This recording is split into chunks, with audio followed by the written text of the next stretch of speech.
every time I see that opening, all I see two people. I see cool, badass looking Travis and Cody looking like somebody's crazy uncle with that damn cake and the glasses. Fair enough. I thought it was a great intro. Great. Thank you. We Good love movie too. We need Hey, to get we Grant all Paul. that. Our producer Poe. Yes, we do. He is our wizard. Yeah, good work. We need Paul. to work into getting Grant Paul added into our intro too.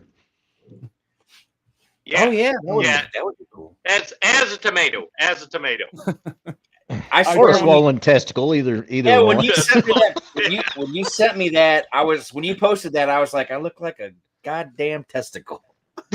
A hairy one. Okay. No, it was bald and red. It's like, oh my god. Oh, So I came great. festive for you guys today, That's as you what noticed. Awesome. Love it. So, Grant Paul, you want to do the honors of introducing our 4 viewers to our special guest? This guy over here is a friend of Murray's. I met through Murray, and his name is Steve, and he does a lot of wizardry too on the computer, and that he does.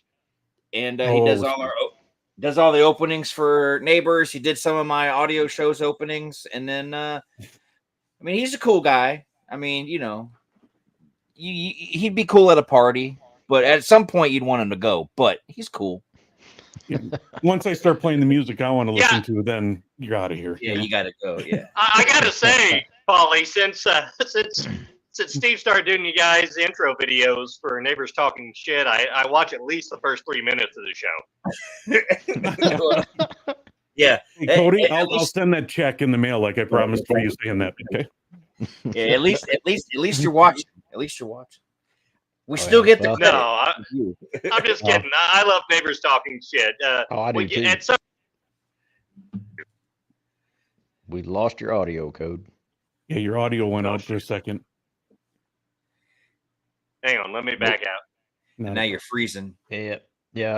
Actually, this is the first chance I've got to catch your Neighbors Talking Shit, Grant Paul. Last week I started listening to them, and I'm listening to it, and I hear Sly and Arnold, and I'm like, what is this? It's like, if I click on the wrong pod, I went and watched. I was like, what is this? I got to back this up. That was freaking awesome. Hey, somebody who should be watching right now actually is Big Mur. He said he's going to watch. He did say I'm kind of overdoing it with the Arnold. So, but I don't know. I like it. Think so. It was good. Well, Arnold's always been a big talker, even when he doesn't have anything to talk about. So I thought you fit him to a T, and then Sly's kind of, Yeah, the Sly one cracked me up. The Sly one cracked me up more because that's all he did the whole time. Yeah. You know what? Kind of reminded me of the tomatoes. What's really cool about doing that for Paul and for Murr is, like I said, Murray's known me forever, so I can't shock him, right? But yeah, they give me the freedom to just kind of go nuts and be creative. And I mean, hey, I'm not going to hit a home run every time, but I'm having fun doing it, and those guys just let me have fun, and that's what makes it good. Oh man, it is. I loved it. That was the first one I watched, and then I watched the one where on the album covers. That was some funny shit. Where Grandpa catches him dancing to George Michael, and he's like, "What the hell?" And then it comes back on. I tried to think of what would be the worst nightmare he could have that would drive him insane to be on the Mental Health album, right? Yeah, that was it. That's great. And I thought if he could catch Murray and Bubba dancing to George Michael music, then that made it even better, Oh yeah, it was perfect. Yeah. Paul beat me he beat the senses out of me for that one. And he said, "Come on over for ice cream," and I said, "Okay." And I went over and he beat me up. Oh my God! And anybody that knows Paul at all knows of his undying love for Wham. So. Oh yes. Paul, are you wearing Wham boxers right now? But I will go on out my nose. I will go on record, and I promise I will never use that stuff on a video again, Paul. Okay? No more George Michael. No more Wham. It's out of my system. It's gone. No. Well, I do. We want Wham. We want Wham. I do that contest thing with my buddy from California where I have to avoid Wham's Christmas song for the entire Christmas season. And I try my best to stay away. So I don't want anybody, like sticking it in anywhere. So no Wham, and definitely no Wham in December. I'll send Bubba over there to get you. No, I definitely won't put that in a video. No. See, that's what they do. They'll be like, if you do this, we're gonna get mad about it, or we're gonna say this, or we're gonna rip on you and stuff. Well, that just gives me more fuel to the fire to do it then. Yeah. I do rip on them though. Murray don't like to rip on them because they're buds and all that, but I will. I rip on them. That's fine. Hey, I can dish it out and take it too. Not a big deal. But I just want to basically go ahead and say to you guys, for Cody and Travis and Poe and those guys, I just want to say thank you for all the kind words you say about what I do. It does mean a lot, and it's nice to know there's really nice people online yet. So thank you. Oh, you're welcome, man. Your work speaks for itself. Oh, Hey, It's very, very entertaining. exactly. stop, but keep going. Go ahead, stop. I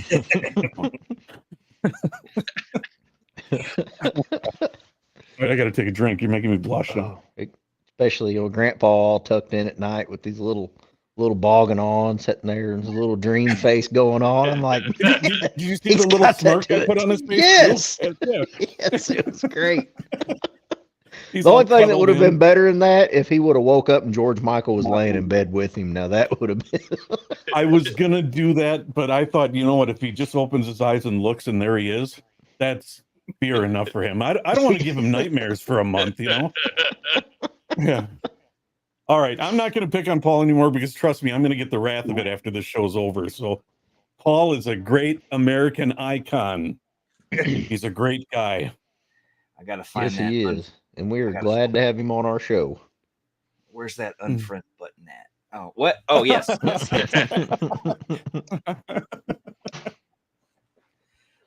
Okay, guys, let's do your magic. This is it. That's what you see is what you get. Sorry. Think you had delusions of grandeur or something. Oh, God. Okay. Oh, we usually do like a little segment of Cody had to back out again. Like you've been watching anything interesting or what you watching? I think he's backing out, going, God, why did I invite this guy on? And he hides the camera so I can't see. Well, he can't use the bad weather thing because they live close to each other, so it's not like he can. Well, actually, we're quite a distance away. We're close. Oh, but let's see. We're so redneck a river actually separates us. I mean, literally. By the way the crow flies, we're not real far, but if you hit highway, let's see, I got 10 miles of my highway, 20, 30. We're a good 35, almost 40 miles apart. So he's a lot closer to the Arkansas line than I am. So he gets a little bit of their water, and that kind of tells you a little bit about it there. I thought y'all lived close by, but y'all did grow up together. Close. Yeah, we grew up together. Yeah. Okay. See, I thought you guys were in Hazard County. That's what I thought. We have jumped the occasional ditch or two. We're not going to lie. I can believe that with Cody. Looking at Cody, I can believe that. With somebody in the back of the pickup truck too, if I recall. Well, I didn't jump the ditch that night. I just drove through it, and forgot he was back there and did donuts whenever we got back to where we were midway going. in the air too, and like. No, my old truck never buffered much. But damn it! Now we did one time on one of the back roads that connects back where Cody lives and where our grandparents lived down that gravel road. I did not know that they had redone the wet weather Creek bridge, and they made a hell of a U in it. And my back of my truck was always full of beer cans and trash, and we're flying. And Cody's like, he sees the bridge coming up, and Cody, you can tell this story better than I can. What was going through his head? Yeah, I'm thinking he sees. But we've been driving this road since before we were driving age, even. But it's significantly more of a dip now, and when the concrete slab, low water bridge, and he hits this at about 75 miles an hour on a gravel road. and it just bottoms out the suspension on his truck, and we come flying. And I got my head turned. Am I cutting out? Yeah, you're cutting out, dude. All right, I'll take Can over. you hear me? You're yeah, we can hear you, but you're coming and going. I don't know what's on with this headset. Well, yeah. It's my fault, Cody. I'm here. It's my fault. But yeah, so Cody looks over at me, and I knew we were in trouble when I look up and all the trash is floating above the bed of my truck as we're coming down in the air. Well, I did catch the key word when you said your truck was full of cans in the back. Yeah. So. And the whip antenna slaps the front of the truck, and about that time we impact the gravel, and I kept it straight and then throttled down, and we made our turn and laughed about it and kept going. But I did have to go get a front end alignment the next weekend too, though. So I've been wanting to know, since you're both mechanics, of all the stuff that you can do, what do you have to send out? Like your car, you can work on your car, but do you have to have someone else do your transmission, or can you do all that stuff too? Or are you like all around, or only certain things you can do? I probably could rebuild a transmission, but I've never done it, and it's probably more cost efficient to send it to a transmission shop to rebuild and then put it in. But actually, really, a lot of the transmission shops are so efficient and they do it so much now. By the time I put in my labor into it, I'm better off just dropping my rig off and letting them do it, the rebuild and taking out and put in and everything. Because growing up, I grew up in Georgia. Everybody was a mechanic, and even if they didn't do it for a living, they could still do it.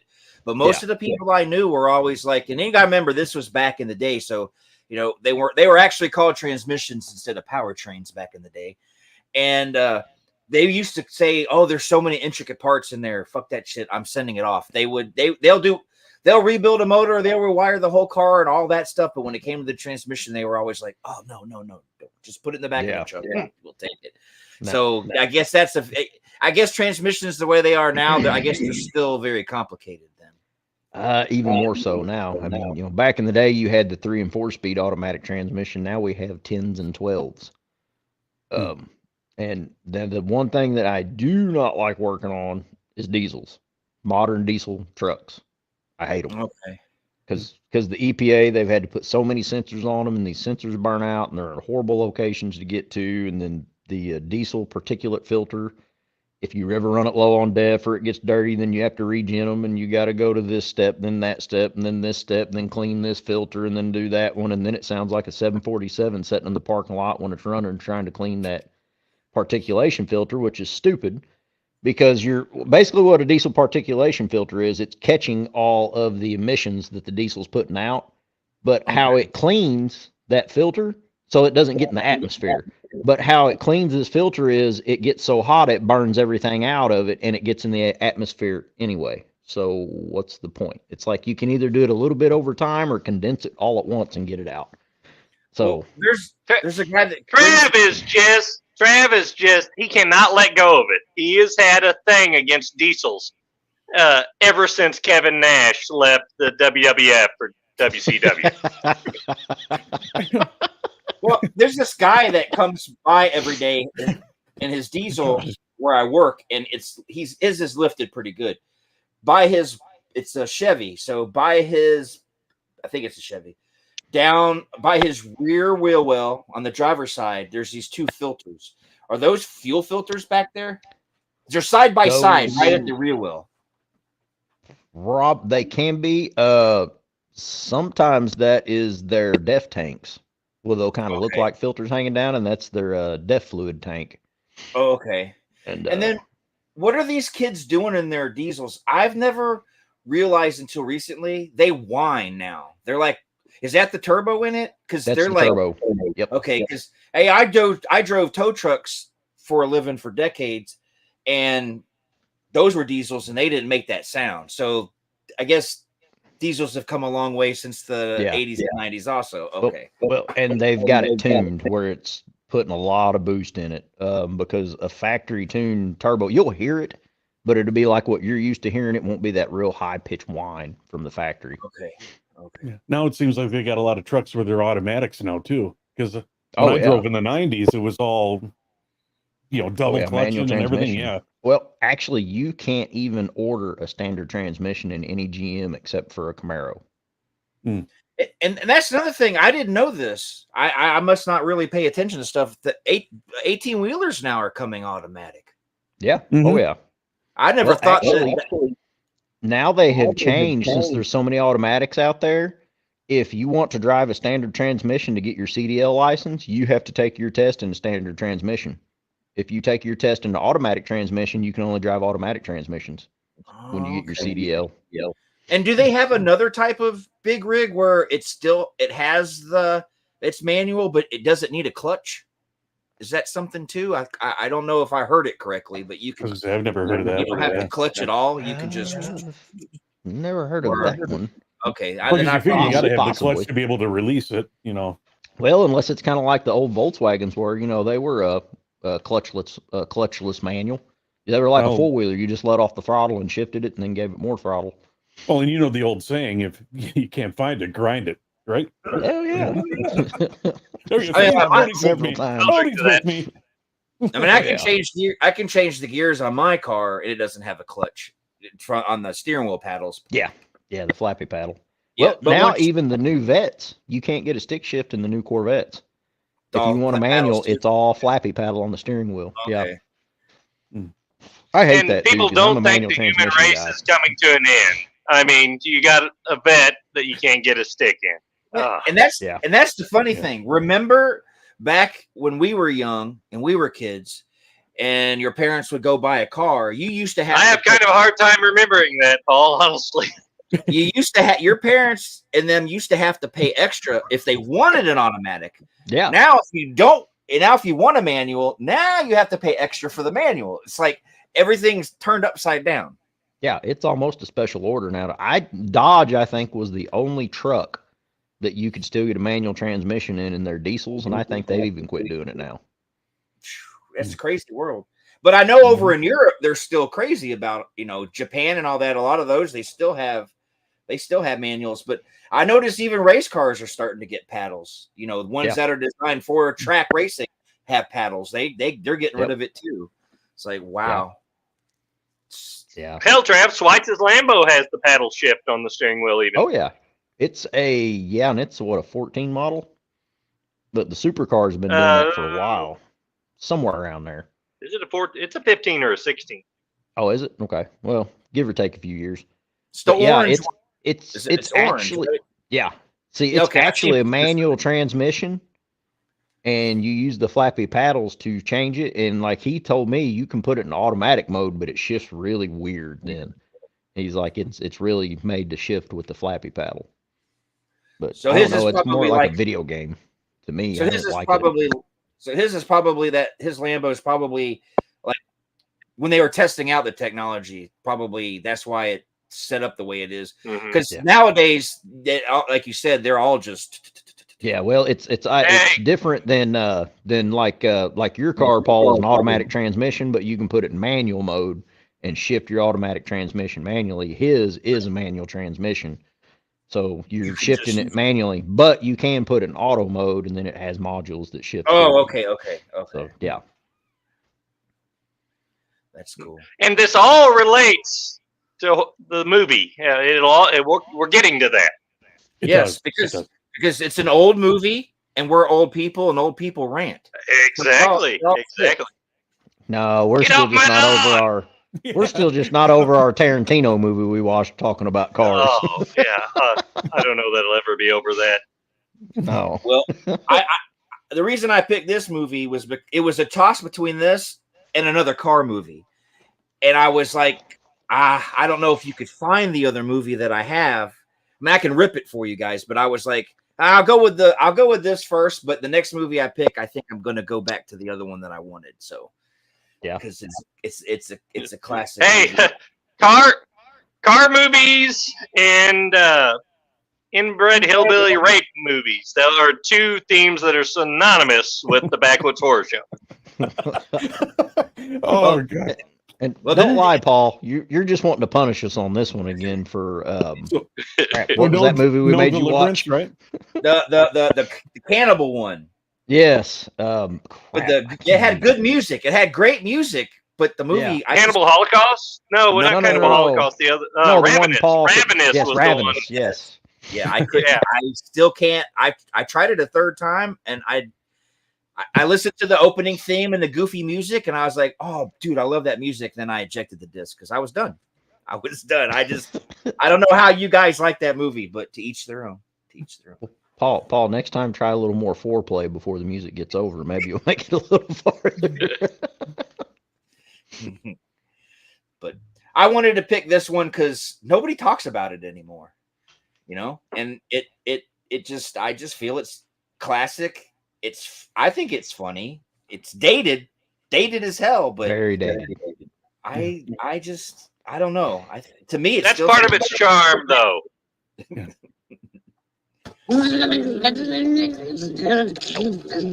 Exactly. Paul See, what's- got to see this last night when we were looking at the video, making sure everything was good. So yeah, he heard all the toys I'm doing.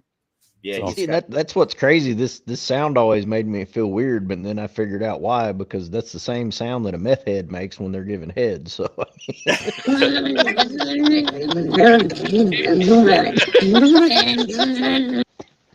I got really uncomfortable watching this movie this time.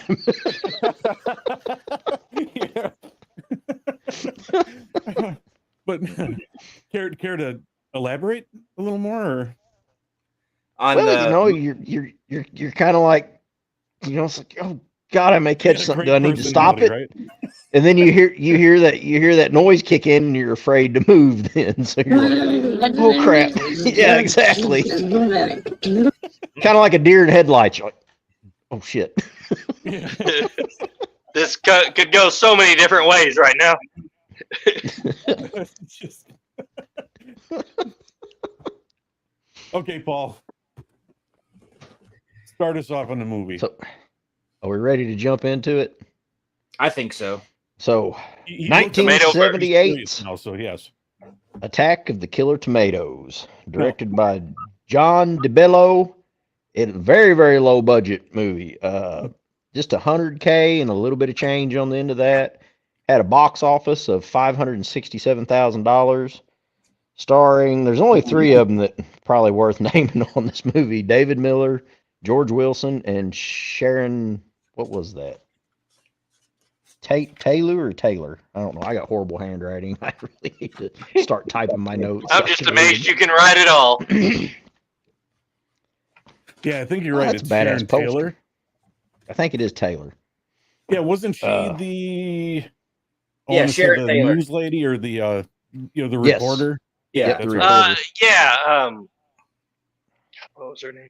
Fairchild. yeah. Yep. Hi, Lois. Yeah. Hi, Clark. Yeah, and then it had Rock Pieces in it too. Yep. I don't know if you got Yep. his name down. Yep. No, I didn't write him down. Yeah, there's several in it, but there's a lot of them Yeah. that are not known today. They Oh were back man, then, but not now. so many. Well, Jack Riley's in it, and he Mhm. was a character act still to this day. Yeah.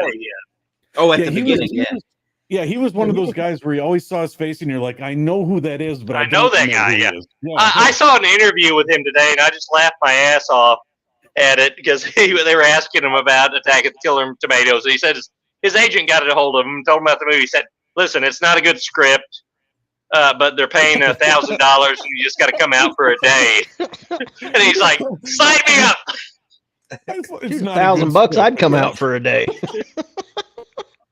And all the tomatoes you can eat, take them home.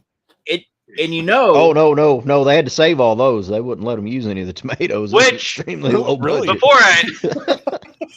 Before I forget about it, the speaking of Jack Riley, the scene he's in, where they're in the tomato field at the beginning, and with the helicopter crash.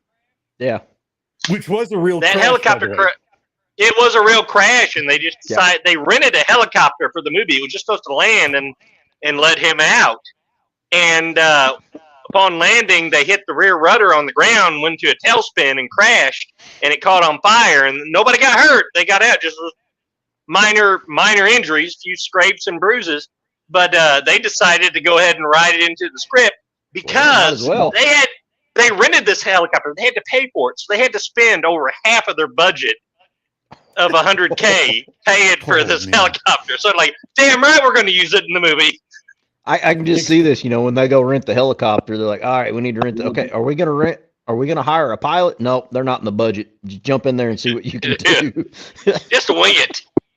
Yeah, because I think I read something about that some of the props or whatever, everything from the helicopter nearly took out a couple cops and stuff that were on the set. Yeah, it was just a miracle that nobody got hurt because everybody, it was a real close quarters shoot. And everybody just kind of froze and stood still and everything hit around them and didn't really hurt anybody. And I don't think anybody even needed stitches from that. I mean, it was really a miracle. That's amazing. A helicopter crashes and nobody gets hurt. Yeah. And that Steve Peace guy, he went on to be a senator. He got into politics. So it's like, I was shocked. I was like, holy crap. Just like Cooter from the Dukes of Hazzard. Yep. He was a senator too. And for Travis, a few professional wrestlers have done it too. So of course. And I could only find one synopsis on this, and it was a group of scientists band together to save the world from mutated killer tomatoes. And I'm like, oh, but this movie is so much more than that. Yeah, I'm like, that they did, Now, that's like the worst synopsis they could have gave this movie. Yeah. Now, my question for you guys, if you watched it on Tubi, I know there's different versions of the film. Does that version have the Mind Maker scene in it where the old man sings in his office? Was that on your version that you watched? Yes. Okay. Yes. Right. Then you had the full. Okay, good. Because that scene was cut of some of the different versions. Damn it, Paul! You failed me, man. If there was a version I could have watched for free where I didn't have to watch the musical sequences. Really, that exists? Because that hurt. I'm not gonna lie. That hurt. The only musical sequence that was in all the different versions was the puberty love one because that was a plot point. But yeah, there's a version without the record player. Cover your ears, everyone. The other one, where the soldiers were singing the tomato stomp. All that. Yeah. Some of that, those aren't in some of the other versions. So I'm glad you guys got to see the full version. I was watching this. I'm like, when it got to some of the singing, we're laying in bed because I usually watch a lot of stuff after I get my kids tucked in. We're laying in bed.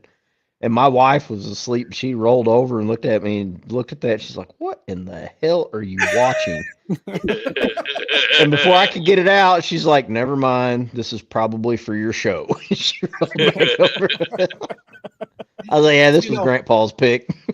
I was telling Paul, when you see it with the widescreen version, you can't catch certain things. But when it was 4:3 formatted for a screen, when the tomatoes are rolling up, you can actually see the four-wheeled see the carts under them. Yeah. That's because they were paraplegic tomatoes. Yeah. See, they were politically correct with the tomatoes back then. They were disabled potatoes. They were politically correct about something, at least in this movie. Yep. They were obese tomatoes on carts, so they could still get around too. Yes. Man. And speaking of the songs, the song that plays throughout the movie that they finally, spoilers, and in case anybody hasn't seen this movie since 1978, the song "Puberty Love." You know who sings that, right? No. I never caught that. No, I can't think of his name, and I didn't write it down, so I can't tell you either. But it is. See, that's how professional this show is there. Okay. It is. Music by Paul Sundfer and Gordon Goodwin, performed by Matt Cameron. Matt Cameron, who was the original drummer for Pearl Jam and was at one time a drummer for Soundgarden. Oh, that Holy was shit, him. He I was a did not know that. teenager whenever they had him. He went to college with these guys from Foursquare Productions, they were college kids that made this movie, or it just graduated. But there was actually Foursquare Productions started in college. They made a 20-minute short film of Attack of the Killer Tomatoes, and the fourth guy did all their special effects for the short film. And whenever the other three started a professional production company, this other guy was going to graduate school, and he's like, listen guys, I just don't have the time, and it's a feature film, you need to get somebody professional in here. So yeah, Foursquare Productions, which was originally for college friends, but yeah, Costa Dillon, Steve Peace, and John DeBello. Didn't know that. That is And interesting. Steve Peace, of course, who plays Wilbur Finletter, and he is the high point of the film, pretty much. Oh And yeah. it does look This like movie all is the, so riddled with. It's just so Sorry, there's riddled a with delay, I'm sorry. the slapstick physical comedy, and most of it lands for me, at least. It does, And- but it's like we said, it was very dated because about half of it landed with me, which I'm the youngest one in this group. So I was Yeah, right. but 'cause you I was don't born like in comedy. 81. I was born in 81. Not very many comedies. They got to be really good. But yeah, so yeah, the dated, I got about half, maybe 45% of the comedic on here because it is very dated. Yeah. See, I remember it theater. Remember it on a fixed box back in the 70s, watching it on Showtime. Oh yeah. Yeah, when I was a kid, it was on everything. It was on it was on one of the UHF channels. It was on HBO a lot. It was on all the time, and it was like that's why it's ingrained in me. Yeah, dare I say it is the quintessential midnight movie. Yeah. And Yeah. I mean, and really, if you think about it, with the budget they had, we're thinking $567,000 isn't much for films nowadays. But back then, that was a good chunk of change it brought in for, well, considering they had to spend 50 grand on the helicopter, they told them. Helicopter. So they had probably 50,300 is about what they had on this, Yeah. So they did pretty good for what they had. And Yeah. it became a cult classic. Oh You know? yeah. Yeah. Oh, and look at all the sequels it spawned.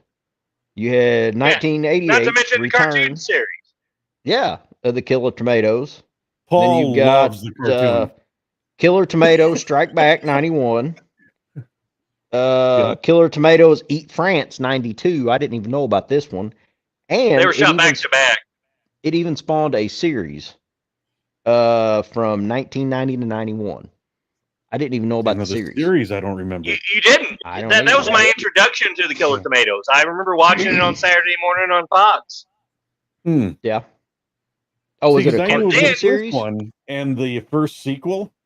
I knew those two, but I never knew there were any Yeah. after that. Yeah. Yeah, I didn't know about the other sequels. I didn't either. I'm right there with you. Now wait, Code. But- I thought this series was actually I didn't think it was an animated series, the one I was looking at, unless the pictures are wrong.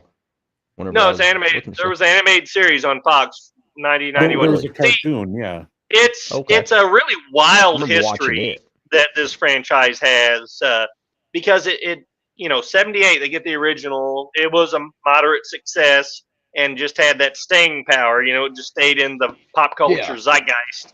Mhm. And then in 1987, of all things, on an episode of Jim Henson's Muppet Babies cartoon, which I remember watching this episode, they did, which that on that show they would edit in movie clips and stuff, and it was just a really well made cartoon. I mean, it was for kids and adults. I mean, it had they really tapped into that pop culture nerve on that show, and even as a small kid, I knew there was something different about Jim Henson's Muppet Babies.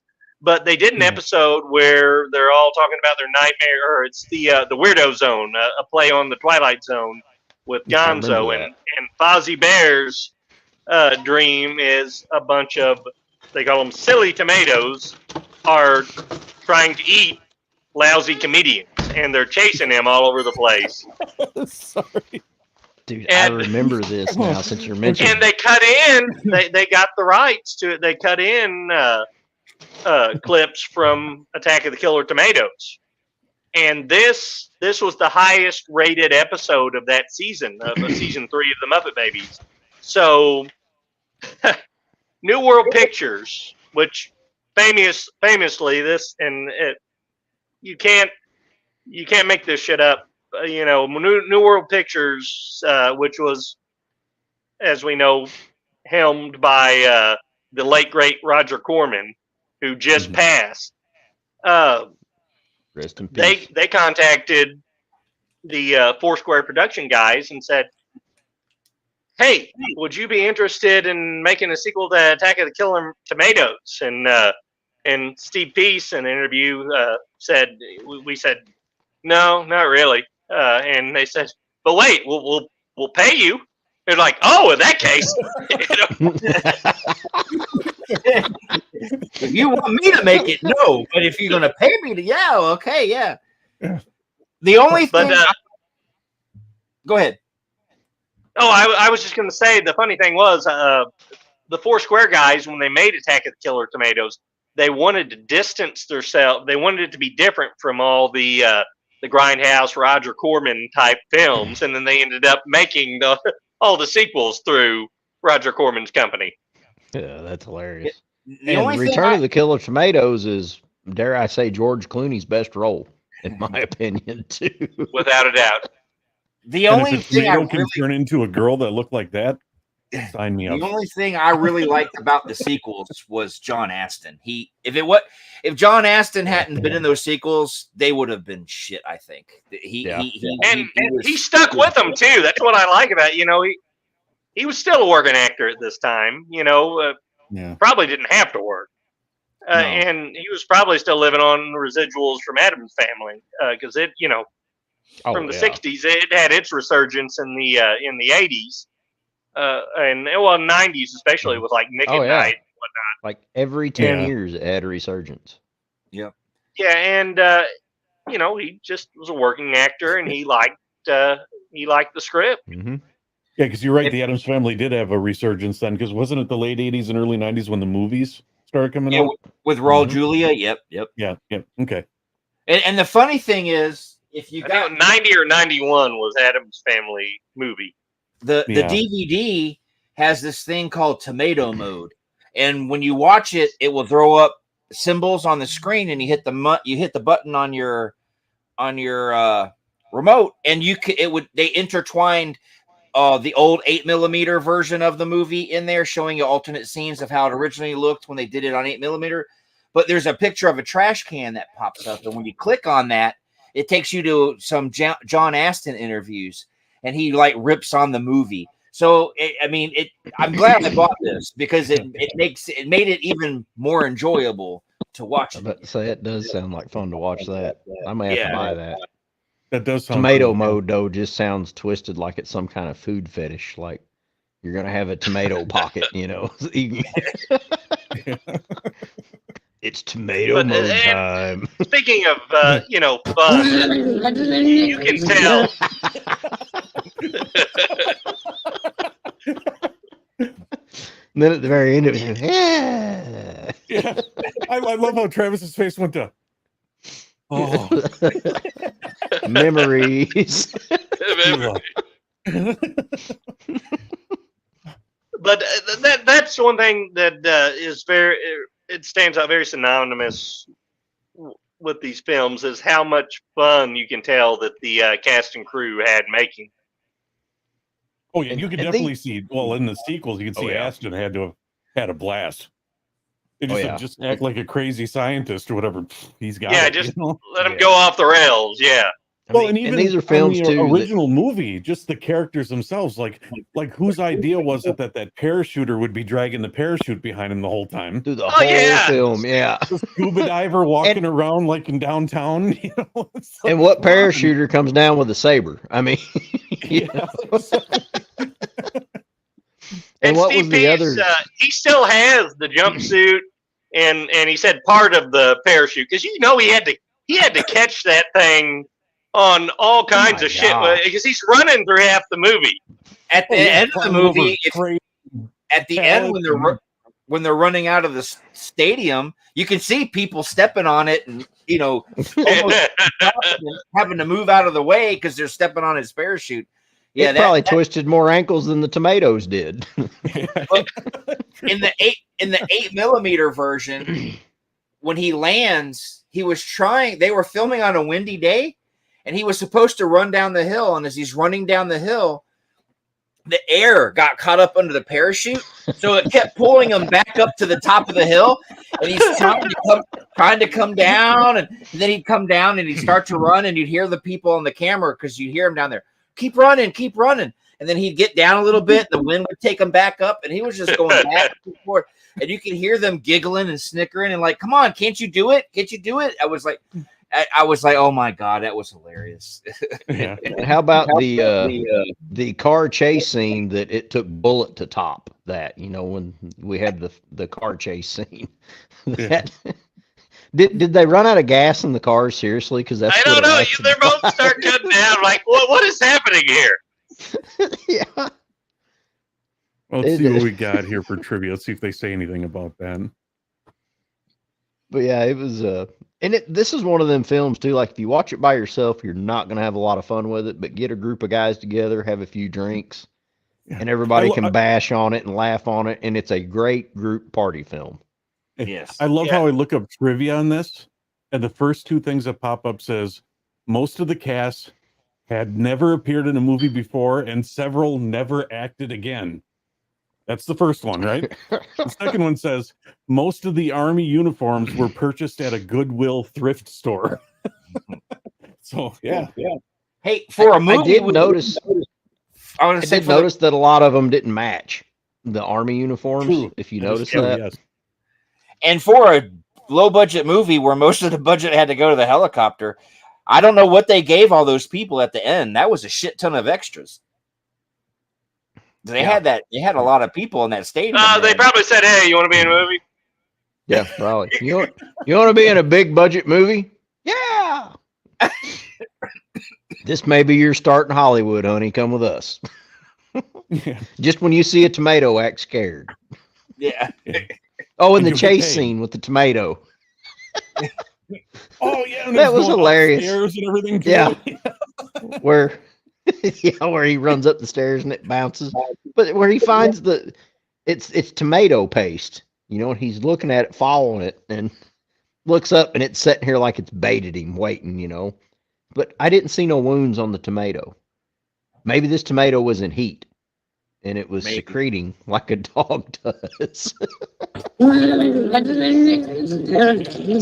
So see, he had a really good reason to run from that tomato. He wasn't going to get killed by it. He was going to get raped by it and then killed. Yeah. Yeah.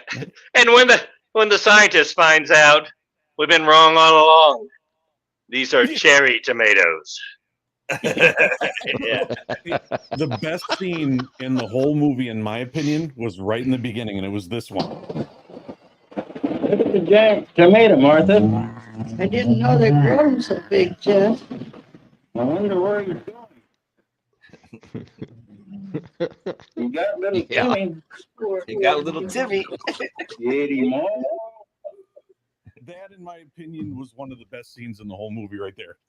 Just that old couple sitting on the couch right in the beginning. Yeah. Poor little Got little Timmy. Ate him all up. Yep. And it's like they just, oh, well. The other scene that cracked me up in that movie, I remember even back then as a kid, was the black guy that was the master of disguises. Sam Smith. Sam Smith. And not to be confused with the musical artist. And then they show him. This guy's way more talented. And he goes, "Can you guys pass the ketchup?" Yeah. When you sit with them, it was like, oh god, that was classic. I forgot about that. I'm glad you brought it up. But before that scene, they were like talking about the tomatoes were talking about. Do you want an arm or a leg? Do you want white meat? Do you want dark meat? And I'm like, Yeah. Yeah, the 70s when they're still not afraid to throw in some racist jokes. Oh, and how about when we first meet him? The one guy's like, "I'm not working with Adolf Hitler," and he's a black Adolf Hitler. Is what he's dressed up to be. Well, earlier Autobahn. when they get out, when they get out and he lets the scuba dive, the professional swimmer, he's dressed as Abraham Lincoln. And he's like, "You're free." Yeah. Well, and what was the one chick? Wasn't she a cheerleader? No, she was an I forgot. Olympian. She was in the Olympics because they show her later in the eating a box of, it's not Wheaties, they're called steroids. She's eating a box. Steroids. Yeah. What was she an Olympian athlete for, though? I forgot they said gymnastics, it. I think it was that's gymnastics. right. I think you're right with gymnastics. Yeah. She didn't Yeah, last the very only long. gym- We know that. The only she gymnastics she looked had was a spoon. Yeah, she looked like Kurt Russell in drag. Oh, careful. You may get a visit tonight. Yeah. Kurt Russell may knock on your door. The only thing one thing that they left out when you watch the beginning and you show, the woman's cleaning the kitchen. Well, when in the movie, she's laying there dead. They're taking photos of her. But if you go and watch the original 8mm, she's laying there.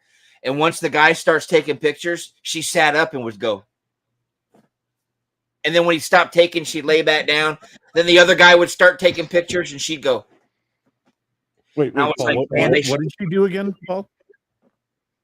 So they should have left. Do it again. They should have left that in the movie. I swear they should have left that in the movie. That would have made it funnier. I don't know why they took it out. Yeah, but it was I need to see the extras, Paul, because I don't remember that at all. Yeah, Paul, I know what he's doing. He's going to go back and take the clips out of this episode, and that's going to be in the entrance of your next episode. Is all your poses. I see what he's thinking. It has the Please.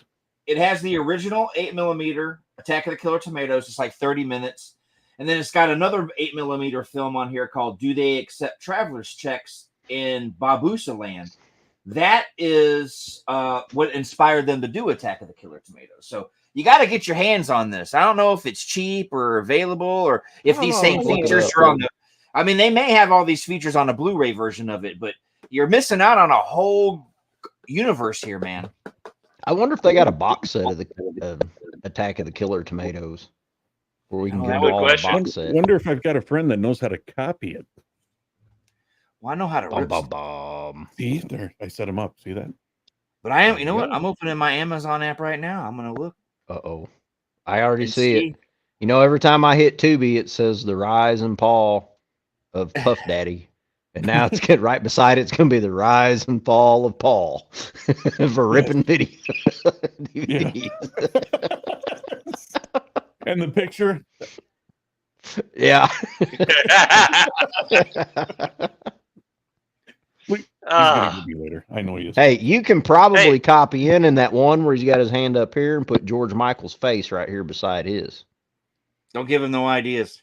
I plead the fifth that I haven't already done stuff like that, so I plead the fifth. He's got a whole library against you, Paul. Yeah, there is one set that's got Attack and Return together, but it's like $50. So no. But they do have the original on Blu-ray for $20. So that's because George Clooney's taking his cut out of it. That's why it's $50 now, I bet. Yes. And who knows who owns the movie now? Who actually has the rights to it? Yeah, there's no telling. But it's got me interested. Now, I'm pretty sure I've seen. I thought I had seen this movie. I did too. I haven't seen the other two, but I thought I'd seen Attack of the Killer Tomatoes, and it turns out I just watched Return of the Killer Tomatoes a shit ton of times as a kid, and it had all the clips in the recap of the original, and I had not seen the original. So thank you, Paul, for introducing us to this gem. Well, and I remembered the hot chick in Return, and I kept waiting, and then they kept showing this Sharon Taylor woman. I'm like, this can't be the woman that I remember seeing when I was little. I was like, what was wrong with me back then? I kept waiting for John Aston to show up. And like any time now. Yeah. See, now Paul and I being right around the same age, you know, I'm sure Paul and I could say, well, we saw the original movie more than anything, you know? Yeah. I mean, I was excited for the sequels. The first time I saw it, I do believe the first time I saw the first sequel was during that show. You guys remember it, USA Up All Night. That was the first time I saw the first sequel, not the one with Gilbert Godfrey, but when the lady was doing Rhonda Shear. Rhonda Shear, yes. That's when it's up all night. Yeah. Yes. She aired the sequel, and that's the first time I saw it. Of course, it was edited, so I didn't see the original uncut version until way later, but that was the first time. And I was excited, you know, oh, there's a sequel, but I thought it was going to be the same. And I was let down because when I watched the original one, to me, it feels like I'm watching like a news report or a documentary. It felt like guerrilla filmmaking. And then when you see the sequel, it's like, dude, it's like all done professionally. And so it like took away a little bit for me because I didn't want to see it as a movie. I wanted to see it filmed in the same vein as it originally was. So that's why I didn't dig them too much. Yeah, I get you there. Now, Paul, back me up on this one. If I remember the movie correctly, didn't they do a rip on Jaws? Also in that movie with the tomatoes in the water? Yeah, those kids were on that. Yes. The platoon, that just like it was in Jaws, and they're just all chilling and it seems like every voice in this movie is dubbed because the voices you were hearing coming from them kids weren't those fucking kids. I mean, they were like doing, oh, look, get in the water. And it's like you knew that wasn't them. It's like everything was dubbed. But yeah, they got attacked. All the tomatoes were in the water. Like the meeting room scene where they get all the generals and the scientists in the little tiny room, boardroom. Yeah. That is, like I said, the physical comedy in this movie. Not all of it lands, but this is a perfect example of what works because they're all going to have to crawl over the table. And they've got the one Japanese scientist they got it, like I said, dubbing his voice over. Oh yeah, he was totally dubbed. And with that comedy back then, no one was offended. You didn't hear anything about anybody complaining about stuff like that. No, nobody give a shit. No. Yeah, tomatoes are facts. We all understood this is not real. It's a movie. It's meant to entertain. It's not serious, you know. Exactly. I mean, even though some of us may have had a little bit too much to drink and saw tomatoes at one time, Travis. A few times. Yes. A few times. Those tomatoes grow pretty big down south, I hear. So. Yeah, some of them do, but then some of them kind of are drug enhanced and they don't fill out real good. Yep, you're on cue. When I was a kid, gotta watch out for those meth maters. When I was a kid, holy shit, we just come up with the next sequel. Attack of the Killer Meth Maters. When I was a kid, I went to the Cobb County, the Georgia State Fair, and the 4-H people were there. I saw some tomatoes that like would have fit on my table here. They were huge. Oh yeah. And this was before people were using drugs to get, using DNA manipulation to make the tomatoes. So you get some real big ones, and they were like, I don't know how they pulled it off. They must have had the best manure, but these things. I've never had that much luck in my garden. Never. You get the real small ones. Mm-mm. Either small or they start rotting on the bottom before they're ripe, before they turn red. Don't have enough. Need nitrogen in your soil. You ain't got quite everything you need. We have here in Missouri. We have rocks in our soil. That's about it. Rocks and more rocks. He's not lying because I thought I was going to try to grow carrots one year, I did grow carrots, but you know how you always see on cartoons they pull them out and they're perfect carrot. Well, my carrots come down like there we go, come down like this, went over here, come down, went back across and down. They were the most messed up carrots you've ever seen. Some of them did a complete U and come back up and were sticking up out of the dirt because of the rocks because they got to grow around it. Well, you guys are part of the Azores, right? Missouri is part of the Azores, or am I in the wrong part Yeah, of the we're U.S.? we're a bunch of assholes here. You're right. Hey, how far away? assholes, yeah. How far away do you guys live The from Ozarks? that real huge? Yeah, Ozarks. How far do you guys live from that?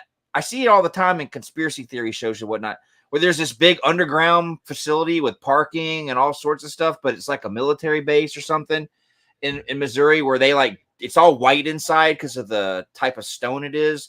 I don't know if it's outside St. Louis or what, but people actually park RVs and shit in there, but it's yeah. fucking huge. It's a long ways from us. It's up around Okay, St. Louis. St. Louis, it's actually above St. Louis. I cannot remember what they call it. St. Louis is about 3.5 hours away from us. North. It's an old mine. Yeah. Isn't that the one where they get the stores and trucks go in there? Yeah, there's tons of shit in there. Yep. So you guys are in Missouri, but you're really, really in the backwoods of Missouri. You're not. Yes, we're southeast. We're right down in the southeast corner, right by what they call the Boot Hill of Missouri. Yep. I mean, we're right close. I mean, well, I live like a mile from the Arkansas line, and Tennessee is just like Hop, jump, and skip away. A 45-minute drive. Yeah. Okay. Well, you know where we're from. Yeah, but we have a bus line, so we're not that. We are a small town, but we got a bus line. I don't think they can. Y'all can't catch a bus and go to the. No, there's not a bus within. I think St. Probably Louis still. Cape Girardeau. Don't think about Cape 2 even hours has away. a bus line anymore, does it? Mm. See, we used to have one Greyhound here. comes through there. Local. Does it? We're not talking about Greyhound. We're talking about an actual. We're talking about actual. A bus station. Yeah. Oh, city buses? Oh, yeah. no. Closest thing we got to city bus is a party bus. That's one you rent out and take all your buddies out drinking. That's the closest thing we got to that. But we may be a small Wisconsin town, but we live like we live. We have the same benefits of a city, just we're tiny. Well, speaking of that, Cody actually has a party float bus sitting in his front yard right now. Yeah, we have a transit bus. Yeah, that's our float bus. Our float bus. It's an old so maybe someday you have to do a road trip bus. Yeah, y'all need to come down. We'll go for a cruise. Come on.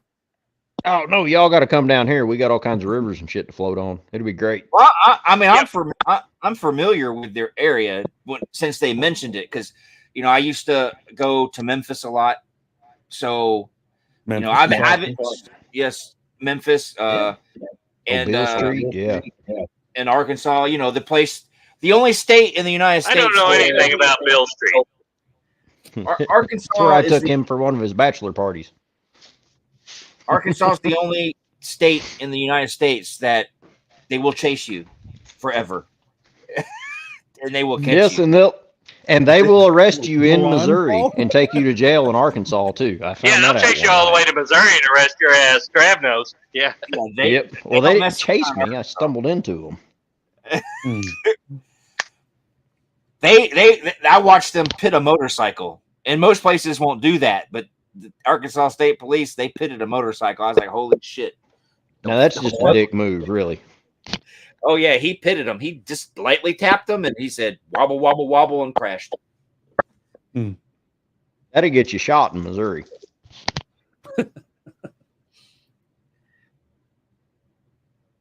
But jeez. But yeah, the excuse me. Oh, gotta get another beer. Oh, did we lose Cody too? No, he's What? Okay. He just went silent on me. I was Everybody pouring went a silent beer. at the same time. I thought I thought my internet cut out for a minute. It would say, "Holy shit, my internet never cuts out. What's going on?" I was trying to figure a way to segue back into the movie, but I lost my train of thought. I was like, "Well, shit." I think we've almost covered the whole. I usually don't start out with one. Except for the giant, funky looking tomatoes. They really Yes. didn't look like tomatoes. I can't even think of what they really looked like. And you know what I thought was interesting? That one at Paper the end mache tomatoes. who was wearing the headphones so he couldn't hear the song. And it was just so lucky that Mason Dixon had a copy of the lyrics so he could read the song and shrink back down to a tomato. Remember at the end? Yep. Yeah. It was Because tomatoes can read, of course. Yes. Yep. I forgot that the tomatoes shrunk back down to normal whenever. And did they ever get into, in any of these sequels or anything, what causes the tomatoes to mutate and turn into killers? Yeah. Oh, music. You've seen Return of the Killer Tomatoes. It's John I haven't seen Astin's it ever. Dr. Gangrene. Yeah, he created them. Remember in Attack of the Killer Tomatoes, you learn that the White House press secretary is behind the whole thing, but Dr. Gangrene was actually the one that created them. Gotcha. Okay. All right. See, Yeah, I haven't got to watch it again. He mutated them or whatever with some gel and then music, if I'm correct. Like he picked certain songs and they'd change to something. Yeah. Or is that am I thinking of when they changed? Oddly enough, yeah, that's how he controlled them, through music. And the song "Puberty Love" was the song that would, for some reason, the frequency would fuck them up. This sounds bad. I mean, gel music and the song "Puberty Love." This sounds like a really off-scale porno right now. You can see why that guy ended up being the drummer, not a singer. And the sound effect of the tomatoes. No wonder those tomatoes are pissed. But hey, we are forgetting to mention the most famous tomato in this movie, tomato number 73, which was the debut for this fucking amazing actor and songwriter. And I think you know where I'm going with this, Trav. Not a clue. Go on, though. Ollie? I think, but go ahead. Go ahead. Is it George Come on, Michael? shoot. Cody, you're a wild card. You're I think we never he's know where you're coming from. Famous tomato singer, actor. Oh, Henry fucking Rawlings. That's it. Thank you. I knew what he was doing. I forgot about him being all in the tomato soup when he done that song. Yep, my bad. Tomato number 73, folks. He don't take no shit from tomatoes. No. He bathes in their blood. That's what in that video. That's how he got a little fun fact. That's how he got all the red all over his face. He was headbutted one to death. Oh, one of them big bastards. He is part of the Del Monte clan. And you know what? I'm still bitter over the end. Not the end, but the end. Because they had that carrot come out of the ground and go, "Hey guys, they're gone. Yay!" Yeah. We never got Attack of the Killer Carrots. We never got the, it's like, dude, what don't tease us. This is the perfect time to make this movie, Grandpa. We Well, can do this and put in honor of Roger Gorman, who just passed away. We need to start production now. Yeah. Attack of the Killer Carrots. Yep. But I'm sorry, but Backwoods production sounds more like a porno production site than it does a movie production site. What kind of movie are you making? I'll make those two. I'm not. I don't discriminate. I'd make one of those. We can be like, we make family-oriented movies, and even movies that when you put the family to bed and you're up late at night. So yeah, there we go. There you go. We won't discriminate. Yeah, the full spectrum. Full spectrum. It all comes back around. Yep. Oh yeah, and in the carrot movie, we can have a tomato glory hole.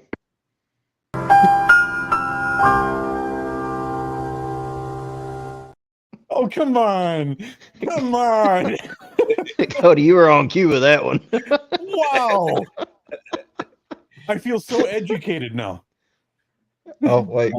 Hey, and if you watch this show, You remember the Reading Rainbow and the book stamps you used to get, and you got the free Pizza Hut pizza when you were a kid? Yeah, if you Yep. watch this show Fucking so right. many times, you get a free pizza from Pizza Hut. That's right. We're not going to tell you how many episodes you have to watch, but just keep watching. You'll get your pizza eventually. Those Yeah, you're personal almost there. The See, personal they didn't pan, do that with me. I was too old by that point. the personal pan pizza, and then Aw. you get your red cup full of soda. And while you waited, you put money in the jukebox, and then you went and sat and played Pac-Man or Galaga, whichever your Pizza Hut had Yes. at the table. 1941. Yep, The airplane one, too. Yes. Yep. Pizza Yeah, Hut all I was remember- the place to be back then. All I remember And- is back and- when you can walk in a Pizza Hut and that smell. Oh, it Oh, was my so goodness. good Yeah. back then. The stale yeah, beer when they- and the burnt pizza. Yes. Yes, But and now- then the the 3rd-degree burns you'd get from the frying pans they'd bring out the pizzas in. Oh yeah. Yeah. When it came out, yeah. Well, And then- COVID fucked ours over. We over down on Court Street. We have a Pizza Hut, and it had the buffet and everything still. Then COVID came, and then No they shit. realized, hey, we can still make money and not have the restaurant open. So they built a new one where it's just takeout only. And you're they're going lucky. to tear down. They're going to tear down the original one. It's like, oh man, that's sad. I miss the. Dude, You could go in there and get salad and all you can eat pizza. They don't do that shit no more. dude, our Yeah, Pizza Hut we've shut gotta down do- down here for like the past 5 or 10 years before COVID. You don't even have a Pizza Hut no more. No, it's we do they brought finally. they- It's but it's takeout just a- only. delivery. Yeah, only. Yeah, takeout only. Yeah. But yeah, we haven't had a Pizza Hut down here for what, Code? 5-10 years before COVID? It's They been shut a while. down Yeah, a long time ago. Where were y'all It- getting? Your, but where were y'all getting your it pizza? gives me hope. It gives me hope that there are some. They have restored several classic Pizza Huts. You know, back to their former glory of the 80s and early 90s. Yeah. And Well- that's kind of making a comeback now. So See, but hopefully that's it'll come close to the us. real thing, though. You know. Yeah. What chain? What did y'all have a different chain before Pizza Hut came back, or did y'all have a mom and pops that were doing the pizza? Papa John's. No. Well, we're talking about where we work, where I work, where Trav used to work in the city, about 40 miles away Poplar from Bluff, us, Poplar yeah. Bluff, like our little town. We had a snappy tomato pizza in our town. That and Casey's is it for pizza. Hot Stuff. Remember Hot Stuff pizza? We had Hot Stuff back in the day. Dude, I was Those little were usually bitty. in gas stations and stuff, though, right? Yeah, no, this had its own. It was in a Plaza strip mall in our little town. Okay. And my brother was that worked the at one it. in That's how long Hillcrest? ago it was. Yes, that's how. Yeah, I was like 6, 7, 8. Hillcrest Plaza, yeah. Because The only plaza in our town. So yeah, I'm the baby, and the closest brother I got is 9 years difference. So yeah, so I was a little bitty when he was working. He was in high I school just and fresh out of high vaguely school remember working it. there. but yeah. I do. Oh my goodness, dude. I remember the pizza was so big and so cheesy that I could barely get my little mouth on it to bite it, and I always got cheese on my nose whenever I bit into it. Those were great memories right there. And I always had to let it cool down because it didn't really burn my mouth, but I always had like a little bit of a scalded spot on my nose from how hot it was. Because And we do have an audio of Travis eating that pizza. Wait, I'll have to go to court for that one. No, that's the other way around. What was that? Oh, I missed that's that one. Cody. I heard him screaming. Cody's got his finger stuck on that's racist button again. He's bad about that. See, but Cody's Yeah. throwing in all these little clips. That's why I know we're getting along well, Cody. We kind of see- think the same way a little bit. So that's See, cool. you're getting the short end of the stick here because usually Poe's the one's producing. Poe's on spot. Poe's badass. And Poe took his producer skills away for a while. Then finally he's like, yeah, I'm not sitting through this show anymore. So here you go, Cody. Have free reign. You know, as you found out in the first 5 minutes, okay, guys, work your magic. That's all you got. It's what we do. Yeah, I love that. I love how it got really quiet too, and you guys are like, okay. This is it. Sorry. No, this is cool though. I'm having fun. Hey, that's yeah. what it's all about. Oh yeah. And I'm kind of excited to watch Return again because I haven't watched it in Me too. I want to go through the rest of the franchise. I even want to go back to the cartoon series. I do too. I want to go through all of them because I'm pretty sure what was the one. I'm pretty sure I remember Strike Back because I think I remember Dad renting this. Now, keep in mind, I was born in '82, so in '91 I was a fairly young lad, and I watched everything with my dad. That's some of my best horror movie memories. I remember Dad watching. I think it was this one, Strike Back, and he's like, "Yep, this one's a piece of shit, just like the others." I saw Return and the one you're talking about. I did know about the France one, but I had never. I still don't think I've ever seen that one to this day. I know it exists. I haven't either. I think I'm I gonna look for skipped it and that. find it. What I really like about it after doing a little research for the show, which I do for some shows, not all of them. Hardly any. What are you talking about? the You saved my ass on this one. Even the cartoon series, though, is it's all sit within the same universe. It's all part of the Tomatoverse, and everything's connected, and that's pretty cool because they were doing that long before Marvel or anybody else was really.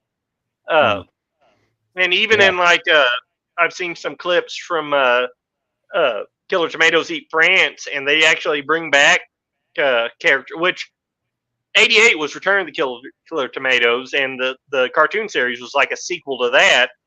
And then they had Strike Back, and then I don't know if they bring back any characters in Strike Back besides Dr. Gangrene, John Aston. But I do know in some of the clips I saw in Eat France that they have some of the tomato characters from the cartoon series. Oh, okay. So that's cool that they do that. They have that continuity. Yeah, the cartoon and series, these guys. I was just gonna say the cartoon series. I didn't watch every episode, but I remember seeing them because you were right. It used to be on Fox, but because I used to see it because I liked watching Batman, and I do believe Batman the animated series was on right Fox. there with you, Paul. Yes, it was. So I remember seeing a couple of episodes sticking around. I don't know if I showed up early or if it was after, but I do remember seeing a few episodes of the Tomato cartoon. And because it was a cartoon, because it was a cartoon, I didn't have a big problem with it. I thought it was entertaining. I didn't watch them all because, like I said, I got there early because I was, I wanted to watch Batman. But I remember seeing some of them, and they were actually not that bad. They were not that bad at all. And they were entertaining. It was. The tomatoes always on the animated show reminded me of that toy. If you guys remember it, the mad, they were balls, and they had angry mad faces. Balls. Yeah, the tomatoes in the cartoon made me think of the Mad Ball toys. I have got a couple of them in my man cave down here somewhere on my shelves. I do. Here you go, Cody.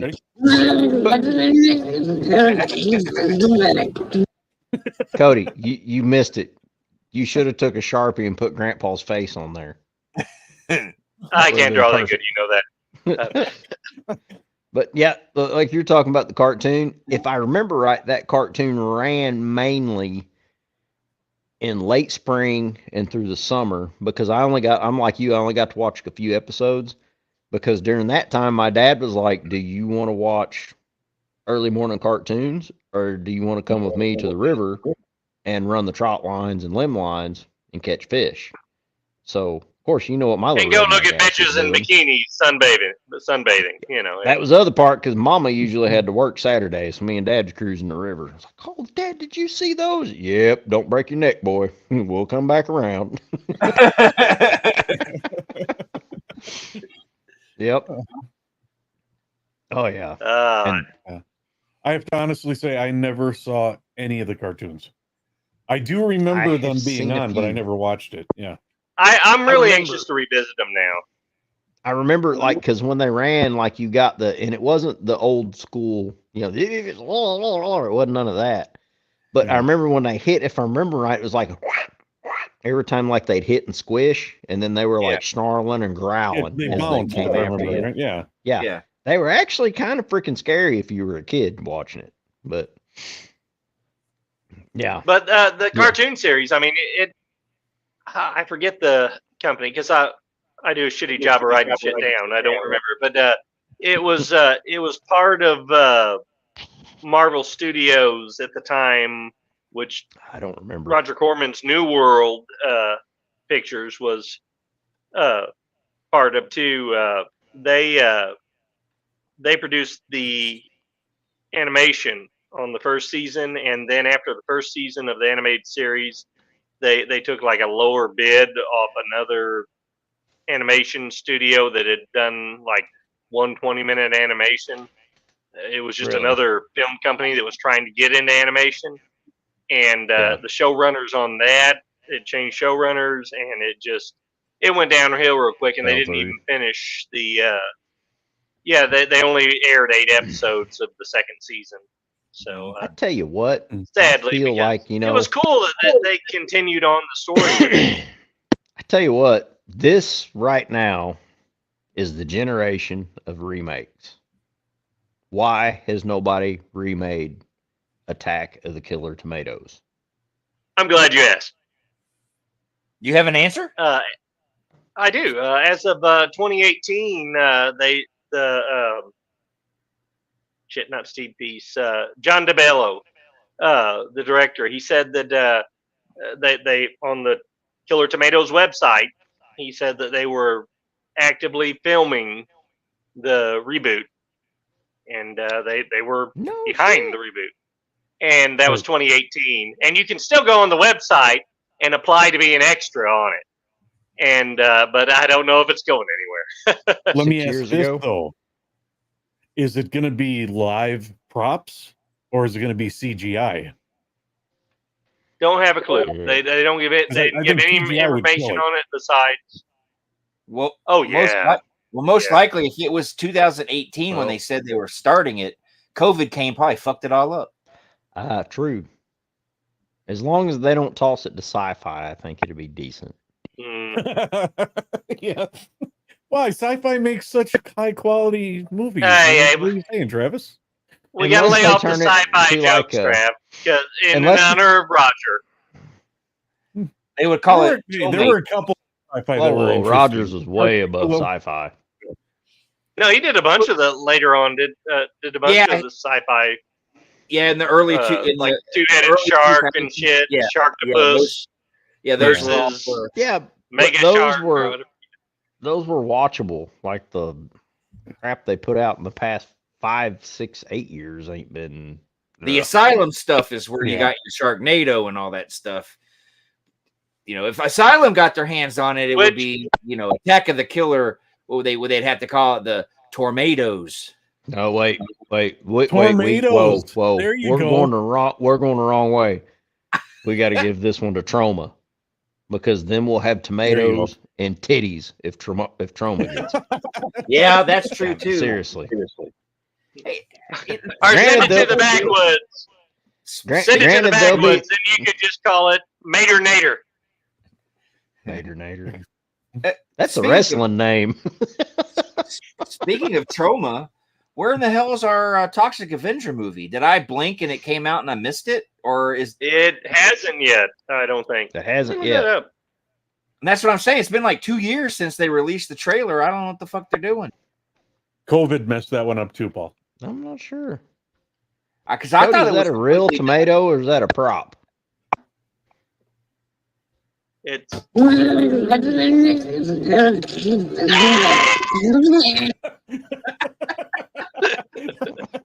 Wait, we gotta add this in.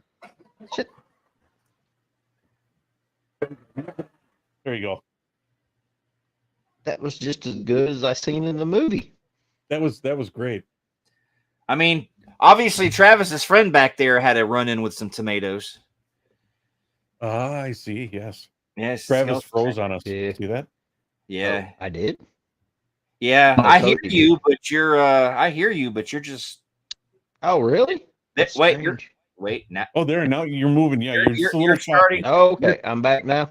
Okay. No, you stop buffering. Now you're like, wait, yep. Uh-oh. Your phone's farting or something. It's like you're Probably. He's probably getting a phone call. His iPhone 8 can't handle getting a phone call and No, streaming no, at it the doesn't. same It doesn't time. do well. If I get a text or a phone call, and this is all going on, I'll blip out for a minute. See, I just noticed that when you started doing that, I noticed Cody's like looking down at his phone. So is he texting you? No, I was looking up the Toxic Avenger remake. Oh, gotcha. Okay. And I it was gonna says say- it came out September 21st of last year. And why have I heard nothing about this? That's what I'm saying. I was gonna say he's not sending me dick pics. He's sending me mater pics, so it's all good. So don't worry. Yeah, It's nothing too twisted. at least it's something red. At least that you can. Yeah. So yeah. It's show related. Damn it. Show related. Damn, it's Man, I really 82 gotta clean my man cave up. It is a mess down here. $82 for all the Toxic movies in 4K. Jesus Christ, that's a lot of money. Okay, Yeah, it Cody says was right. Yeah, last year. the premiere was September 21st, 2023 at Fantastic Fest. And then it What? premiered and then again at the in the US at September 30th at Beyond Fest, but it doesn't give a wide release. It says Oh. Spain of October of 2023 and Germany of 2024. I mean, Well, okay, Cody, you think if they would have released it here, remember a couple episodes ago, Joe Bob, he had Lloyd on and they done the Toxic Adventure. They didn't Yeah. breathe anything about that on that episode. you think it bombed so bad, got panned so bad at the festivals that they're retooling it or Boycotting it something? here? Maybe. Should have been a success. Rob, Kevin Bacon maybe. was in it. You know. Yeah. Yeah. No shit. Damn. No shit. Yeah, the Peter, midget. Peter What's his Dinklage, name? Elijah Dinklage, Wood, Kevin yeah. Bacon. Yeah, I'm looking at it right now too. Yeah, there's a Really? few big names Cody, in there. Cody, if I'm remembering right, they didn't mention anything in the Toxic Avenger reboot and Joe Bob's, did they? No, I didn't nothing think so. that I remember, at That's least. weird. But I am bad about falling asleep during part of it, but I don't remember. Not since they went to one movie instead of a it double helps. feature. Man, It does for us old fuckers. well, Joe Bob, I gotta tell you, Joe Bob started out hardcore because the first time he come to Shudder, he did what was that? The marathon. It was like a 48-hour marathon where he done movies nonstop. And I was like, how did that old man do it? yeah, no I shit. couldn't even do it. Yeah. Which I guess if you got Darcy with you and you got enough cocaine, anything would be possible. But Shit. Hang on.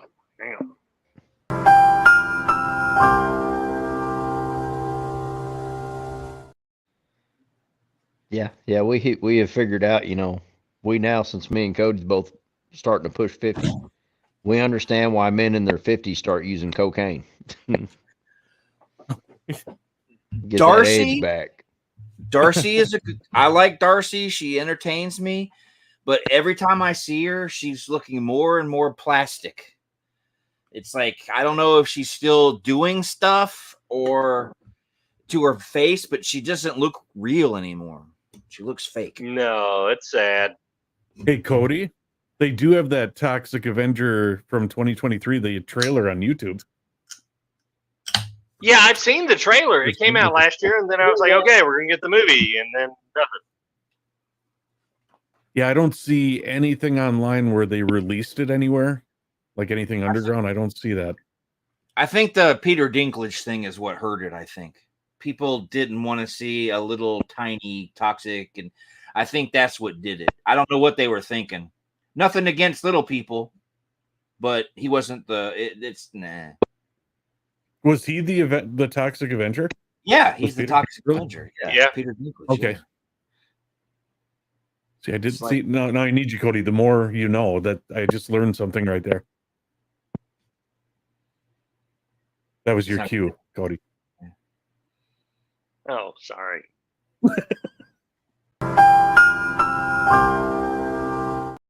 Thank you, Poe's Cody. not Thank here. you. Thank Sorry. you. You need to quit. You need to go back to producing school. You got to learn your cues. Go back. You never went. See, now, the other thing with the Poe was like, hey, Cody, you're a toddler. Here's a loaded handgun. God. See, now, you started talking about the soundtrack with the Attack of the Killer Tomatoes, but we still haven't covered the main theme song, which is a classic. Yeah, I mean, that's the Killer Tomatoes. Here you go. Here you go. Yeah, when you think about Attack of the Killer Tomatoes. Attack of the Killer Tomatoes. See, and that's a classic. Yes. Because look, I know Paul Absolutely. was dancing. I saw that. Oh, it takes me back to good times. Yeah. I won't tell you what I was doing, but they were good times. Well, what? We were And both they- like 8, 9 years old, so we couldn't have been doing too much. I was a wild child. Were you you gotta up here- remember- hey, were you still down south then, or were you up here by that point? Yeah, I didn't leave Georgia till 89. So 89. Okay, so you were down there. Okay, so then I Yeah. can believe some different things happened down there. But you got to remember when they started airing it on HBO and stuff, and it was airing a lot. It was in the mid 80s. I was a teenager, so I Mhm. did some. I See, I remember I in the 70s, like on Showtime and HBO, when you used to get those little brochure magazines that told you the guide, everything that was Yeah. going to play for the month, if you remember that. Yeah. And I remember watching it all the time down there because back then it was, hey, like I said, I grew up with parents that got a cable box, and had it fixed. So we had everything wide open. And then in the 80s, Yeah, I had a sister that worked at the video store. So I had movies thrown at me like crazy. Yeah. here in trying the to tell South, you we had the giant satellite dishes, and you always hung out at the friend's house who had the Oh, the real big scrambler. ones, yeah. yes, Yeah, and they had the scrambler box, so you could watch all the channels, including the porn.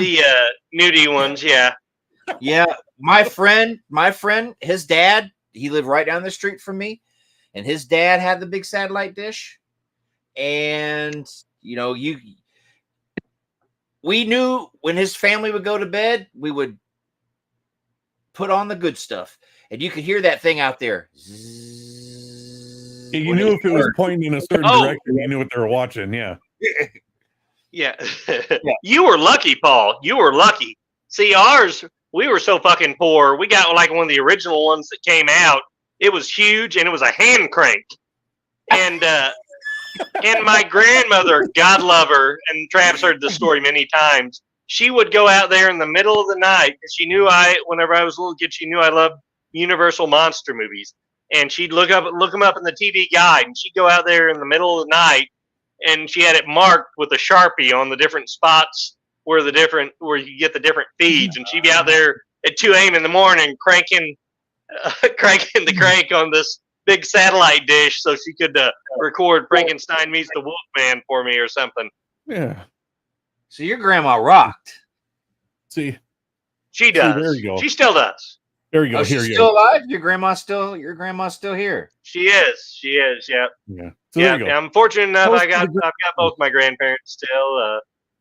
Yeah. I've drank to that. Well, I'll get another drink to that. But yeah. Oh, she took me to see. I mean, she's responsible for my love of movies. She took me to see like every other weekend, if not every weekend. We'd drive to the nearby town, the closest theater there, Poplar Bluff, to watch a bunch of the great 80s movies. And she pretty much just indulged me in anything my prepubescent mind would come up with that I wanted to watch.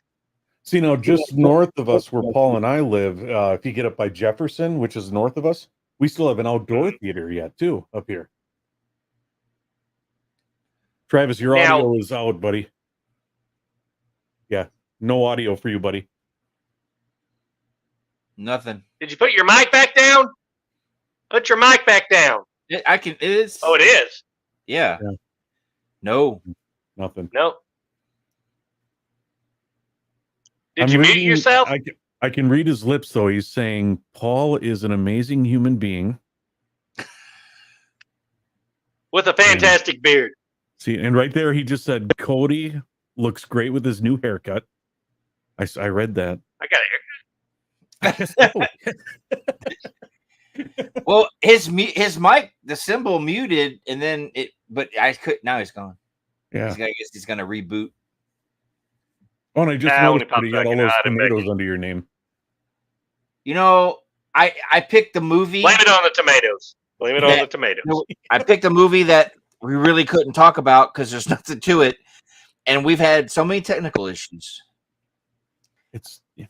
It's my fault. You had me on. This is the first time I'm here. Oh no, this happens all the time. What It's happened? part of the show's aesthetic. What happened to that great setup you had when we did our living in the past, and you had the nice microphone and the whole setup behind you? And Oh, my laptop shot shits. Oh, The microphone's laying right here on the desk next to me. But Oh. yeah, I have to buy a new laptop, and it, especially producing, because I can't do like Poe and play clips or anything like that. Only the things we have loaded in the studio. Oh, okay. Yeah. All right. So it 'Cause kind I- of sucks. But Because you had a good setup. I'm poor and I got a shit ton of kids. You know, Kids are expensive. Yes, we all know that. they are very expensive. Yeah. Yes. But yeah, I that's on my Santa's list. Get better equipment for the studio.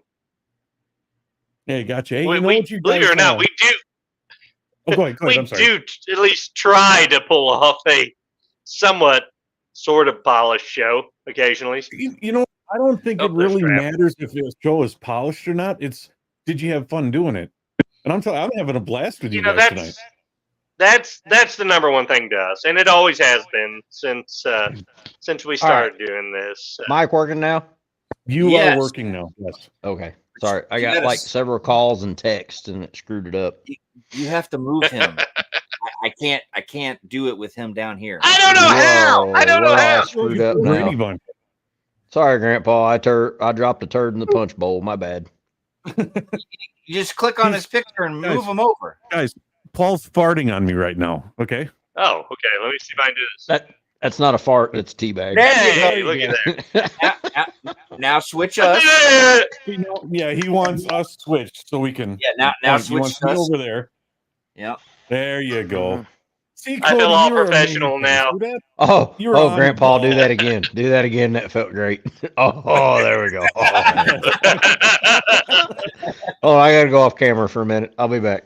Oh, Okay, I'm back. Oh,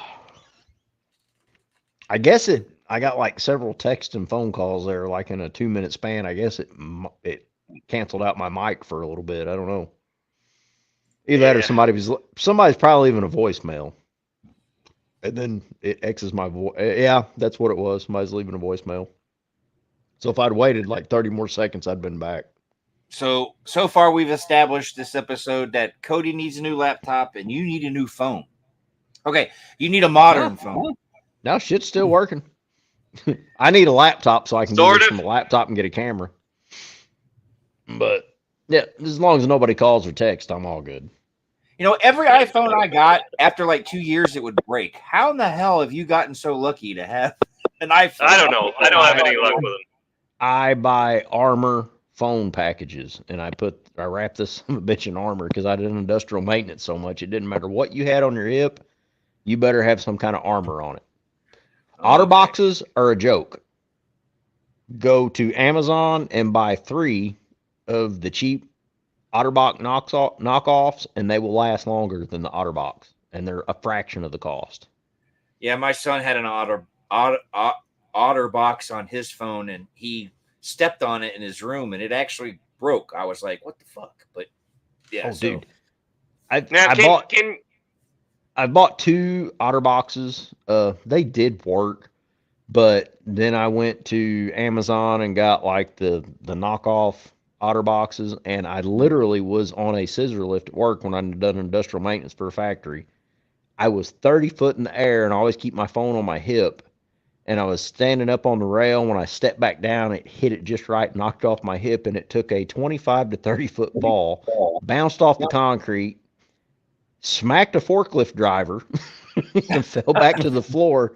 I'm like, son of a bitch, I'm going to have to get up early and go get a new phone. I went down, picked it up, and it was fine. Damn. Look. Wow, yeah. That's lucky. Yeah. Yeah, it paid for Now, itself. I just got one question to ask here, Trav, and this might sound kind of dumb, but has anybody ever caught an otter trapped an otter with an otter box? No. Maybe, but it's not the kind of box you're thinking of, you pervert. Stop it! I'm confused now. Oh man. Did you? God, I feel like the air just got taken out of all this. That would have been the perfect. Cody. You know, That's what I'm here for, The more you Steve. know, That's what I yeah. do. oh, I take Cody, it back. I don't want to alarm you. Yes, and I don't want to alarm you, Cody. But there's something on your head. Oh, that's just a herpy. It's okay. It's not a tomato. It looks like a big tomato, red but pimple. that's How a is herpy. it not falling off your hat? Because it's making how do special you- noises. It's a sentient being. Did you do like the static electricity thing? No, it's linked to his brain. It's done You know, growed. That, It's tom- growed that, vines down to it. that tomato reminds me of those things we used to buy. That you freeze them so you could put them in your drinks. Those little miniature ice cubes. That's Oh, what- yeah. There you go. Oh, we still use those. That slows down his thought process when he gets overthinking. Yeah. That don't happen much. Works. I noticed And he's what we he's call in those are frame. frozen beer too. Yeah. He'll give himself a brain freeze if you give him a frozen beer. See, look at him. Cody. He looks so distinguished now. You know, it's like balancing a book on his head. You know. Cody, you got it a cuppa. I'm proud of you. You got the cup. You got the Backwoods Horror beer mug. Oh, yeah, well, I've had it for like the last 6 months, Trav. You have? I haven't noticed it. Yeah. I'm not rocking mine tonight. One of the kids drank milk out of mine. I went to grab it tonight, and I'm like, crap, it's not in the freezer. I'm like, oh, yeah, I'm not drinking out of that tonight. So, Cody, you're giving me some great ideas with that for neighbors. It's coming. dude, we need to hire you to make show intros for Nader. us. Could you think of all the fun you could have making intros for the Backwoods Horror Show? And we haven't even got into Casino and Dirty Dan yet. We haven't even introduced Steve to them yet. I could Yeah. see you guys in sort of like a Dukes of Hazzard inspired intro, you know? I could see that. Neither one of us have a Mopar anymore, but I do have a 76 Trans Am, if that will help your creativity. That's awesome. Is it the Bandit series with the T-tops? Nope. Mine's pre-Bandit. It's a Pre-Bandit. 455 big block with a manual transmission. And she's blue. Which I was gonna stop my car and take a photo for you, but there's this car every day I go to work. I pass this house on Milwaukee Street, and he's got a car in the garage with a tarp over it. Now, you know, when you see a car in a garage with a tarp, you know you want to see what the fuck's under the tarp. Uh-huh. One day, I was coming back from work, and sure enough, the tarp wasn't on it. Spitting image of yours, blue Trans Am twin, looked just like yours, exactly shit. like yours. Yeah, I was like, Oh. holy shit! I was gonna stop at the Quick Trip and take a picture from across the street, but I was like, I was in the wrong lane. So hopefully this summer he has it out. So I want to take a picture. I swear, I was like, Travis moved to Wisconsin because it looked just like yours. The whole nine, everything. That's wild. Well, I tell you what, I didn't realize how rare the Trans Ams are. Because, see, Yeah. I'm a CUDA man. I had a Barracuda. Long story. Yep. previous marriage, sold the car. Anyway, enough said. You get the gist. So sold the car. Now I have totaled. I had a Challenger, a modern Challenger. Several deer impacts. The last one totaled out $12,000 in damage. Yeah, so it went away. So I got a '76 Trans Am now. He's blaming it on the deer, but I know what happened. Paul does too. He was getting blown by one of those meth maters while driving. In my defense, when they start making that noise, do you know how hard it is to hit the right gear? I mean, seriously, I'm a manual transmission man. Should have Can't tell if you can't tell if you're slipping the transmission or their gums. It's one of the two. So I mean, but so we went told the kids, it's one of our boys. He's a workaholic. I'm proud of him. He's 14. He works for a float company here in town, and he'll work all summer long, all weekends. Like 3 or 4 day weekends, all summer long. So he pretty much didn't get a summer. He's like, I don't want to sit around house. And I'm like, well, I don't know what we can do. Well, Pickett, Arkansas has a huge car show last weekend. It's like their 25th anniversary. So I'm like, hey, we can go to that. So we went to that. I'm walking around it. Of course, what I'm looking for is a Barracuda.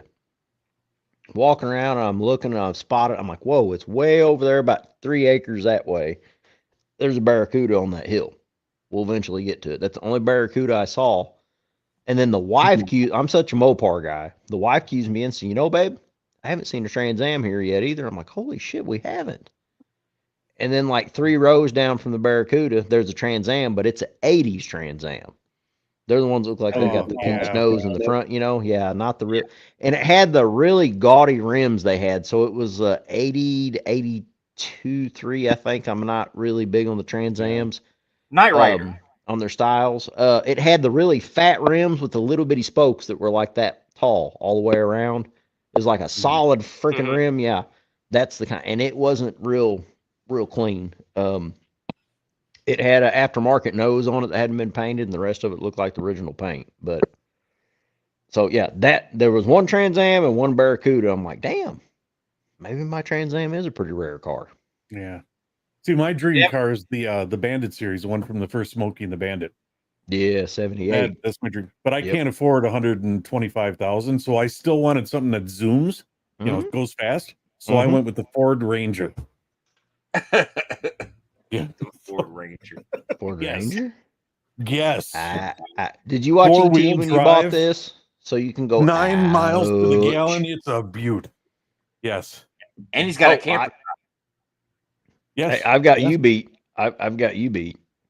I almost get 6 miles a gallon with my Trans Am. Does yours go through a half a tank when you start it? Every time I put the key in the ignition, I am finding out it cost me $10. Yeah, I know that feeling. Yes. But it's a built 455 big block, and I put factory shocks back on it, and I've already bent one of the factory shocks, so it's worth it. I got to do some suspension upgrades. I got to shit. As Trav can tell you, I'd love to compete with this, but all I got is my Geo Metro Sport. Kids. But I can't tell you the gas mileage on it because I drove it for 10 years, and my cousin's been driving the last year, and it's still on the same tank of gas, so I can't figure the gas mileage. It's not okay. Wait. It's not gas, y'all. It's the same tank of meth. Don't let him lie to you. It's definitely more abundant in this part of the country. Hey, when I met my wife in '95, I had a white Geo.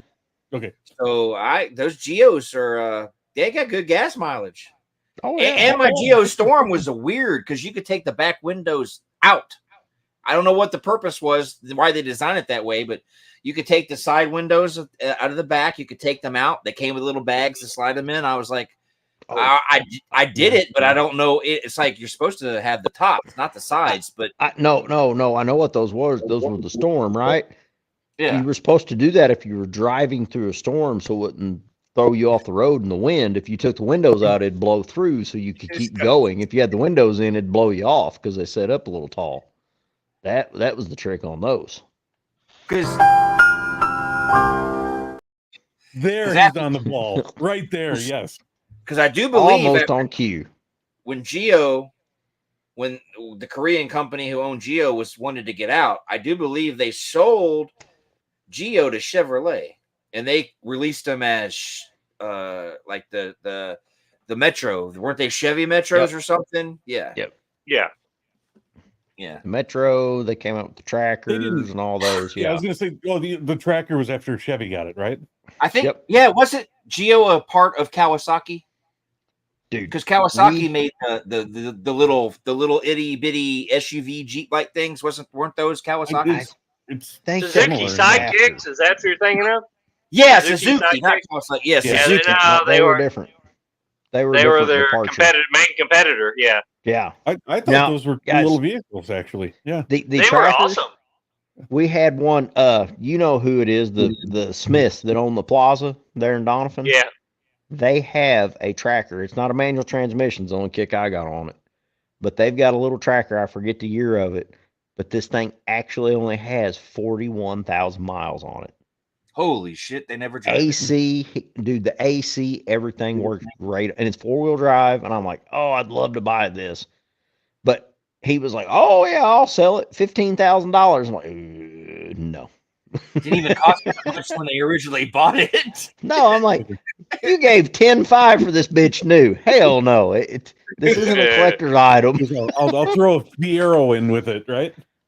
Dude, I was seriously thinking, like, no more miles it's got on the gas mileage. I'll give him like 6.65. That is a great price for that. And I'm like, no, never mind. Don't pick on the Fiero. There's a whole kit you can buy for Fieros now. the Lamborghini. Hey, there was like 3 of those running around our little town with a population Dude, of 2,000 I just whenever we were in high school. episode of Faster with Finnegan on Roadkill on Motor Trend TV, where they bought a Fiero with a Lamborghini, and and later on they LS swapped this bitch, and I'm like, I have such a hard on to get one of these because I want to put a modern day Hemi in a Fiero with a Lamborghini kit. And I'd stick with the LS. I gotta have one. And Paul, just No, it's not gonna be rear. No, it's not gonna be rear engine anymore. Fuck that. I'm putting it in the front like Dodge intended everything to be, by God. I always That's what I want to do. Hey, I wanted one of those when I was a kid. My grandfather's boss had a white one, and he took me for a ride in it. And it was the first car I ever got in where the speakers were in the heads. They were in the headrest. Yeah. Yep. So it's I was like, oh, this car, and they were fast. They were It's like fast. riding in a go-kart. I don't know what was about the Fieros that killed it because I wasn't a big Pontiac guy, so I don't know what they did wrong to kill it off. But I thought, I don't know why they weren't successful.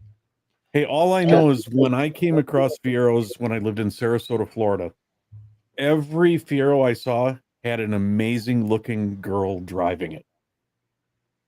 And that's why I was like, I got to get a Fiero. Kind of like Never a had Mustang. one, but I always wanted one. Well, kind of like a Mustang.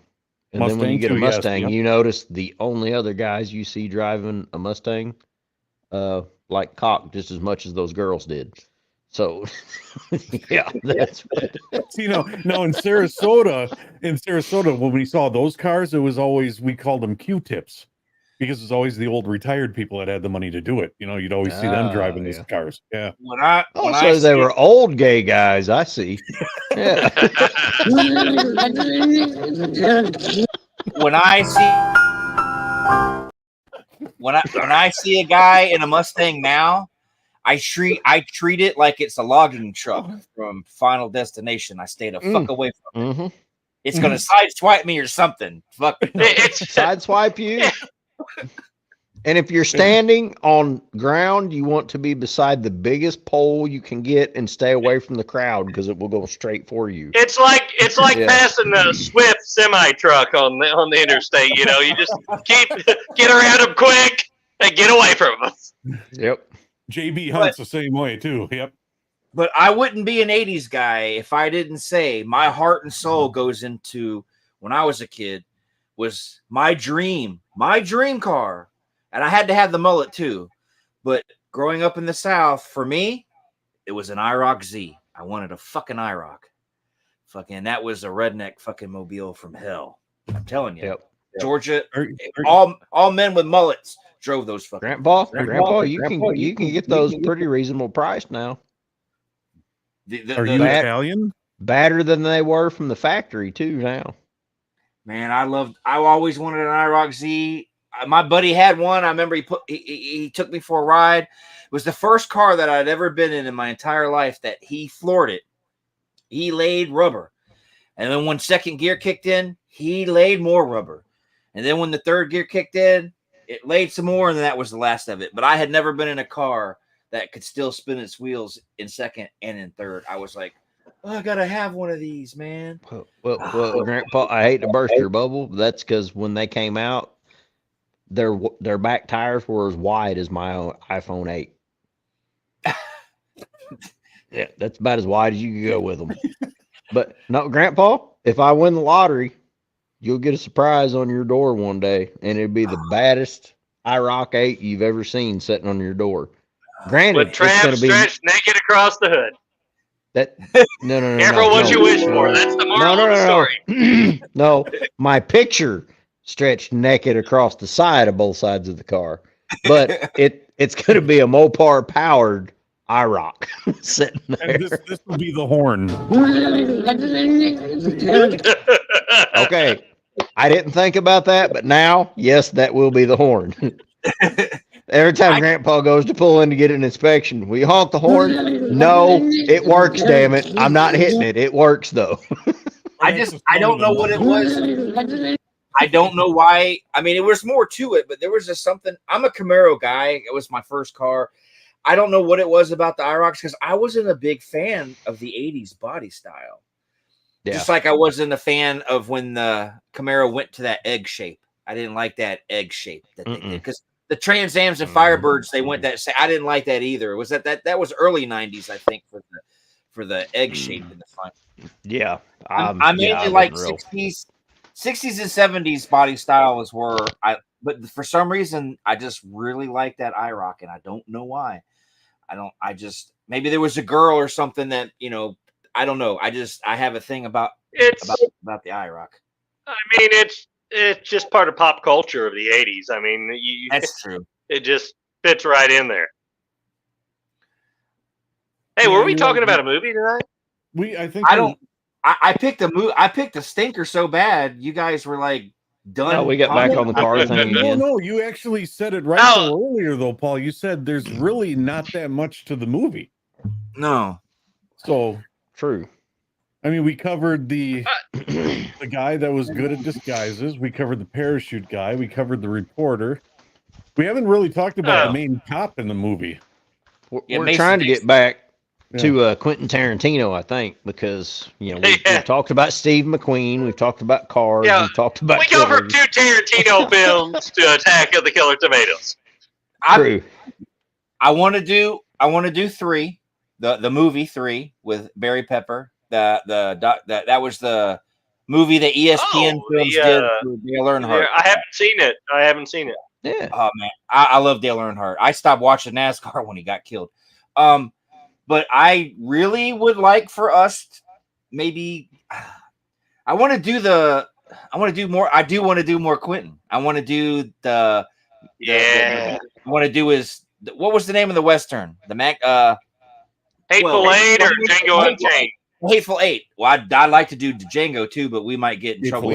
Cool. Yeah. No, we ain't gonna get in trouble. What makes you think we get in trouble on that?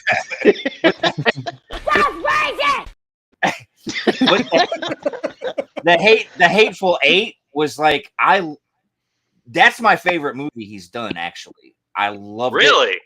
Yes. I liked it. Love's a strong word, but I did like it. It's not my favorite of his. I've got to rewatch. I got to rewatch it.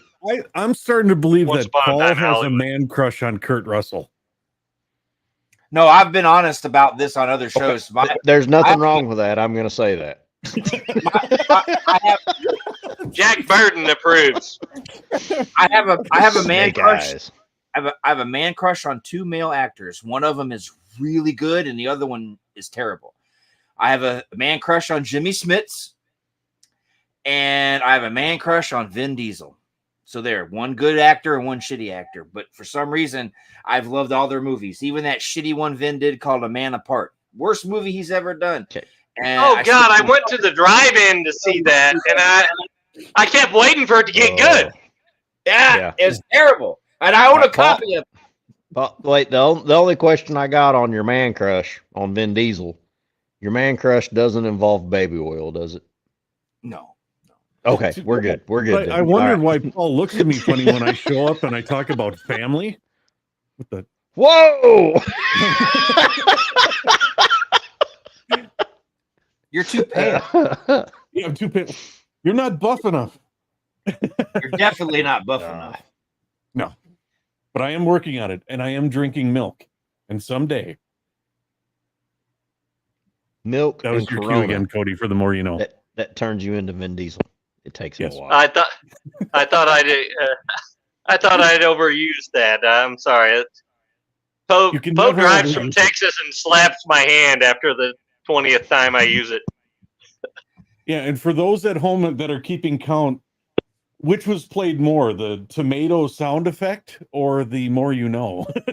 The tomato sound effect. Why, more. Steve, that sounds like a challenge.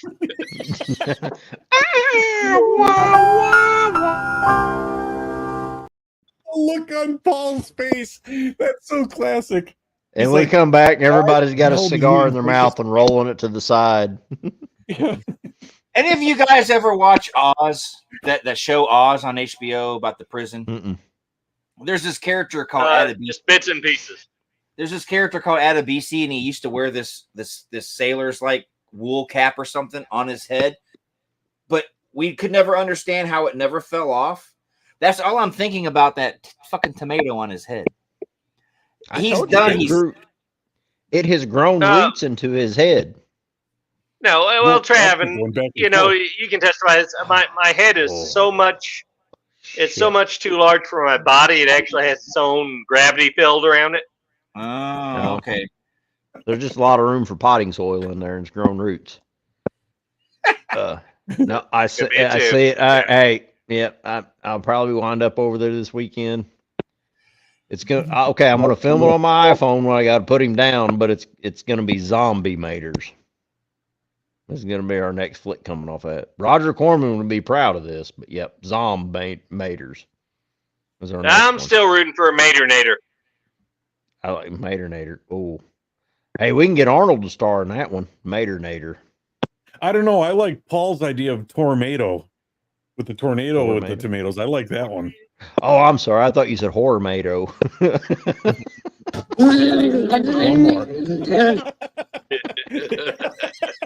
I'm gonna have to come over to his house and break that thing. Well, you know what? We're all. After this is all over, I'm gonna be like, Paul, that was a great time. You ever want me on there again? I'll hop on. And he'll be like, no, we're good. We're good. He'll be like, maybe not here. It's okay, Steve. He tells me and Trav that at the end of every episode. Yeah. Oh shit! Oh. But speaking of cars, we're gonna get back to the movie. I did want to at least bring up the car chase scene at the end is fucking hilarious, and where they're cutting out, and for no reason at all, both cars start cutting out, and he jumps out, and because it's going so slow, and runs out and catches the guy, and then his own car runs over. Then his car hits him. Yeah. Oh, not to mention earlier when he's dragging Steve Peace with parachute in tow. Mm-hmm. I saw an interview with Steve Peace, and this I did not know about the film, and it was quite hilarious. He was on the only thing they did to pull off the stunt. There was no stuntman. It was Steve Peace, the writer, one of the writers of the film, and co-producers. He's on a mechanic's creeper being pulled behind this car. And they were supposed to clear the street, clear the whole area to make sure there were no obstacles or anything for him to run into. Well, they didn't. And right when they come around the curb, there's a car parked on the curb. And he's like trying to yell at the driver, which John DeBello the director was driving the car, and he's trying to get his attention, and then he remembers that his friend is deaf in his left ear. Oh no. I know how that goes. Yeah, yeah, you do. But that's another story. But I'm deaf in my right ear, thank you. Yep.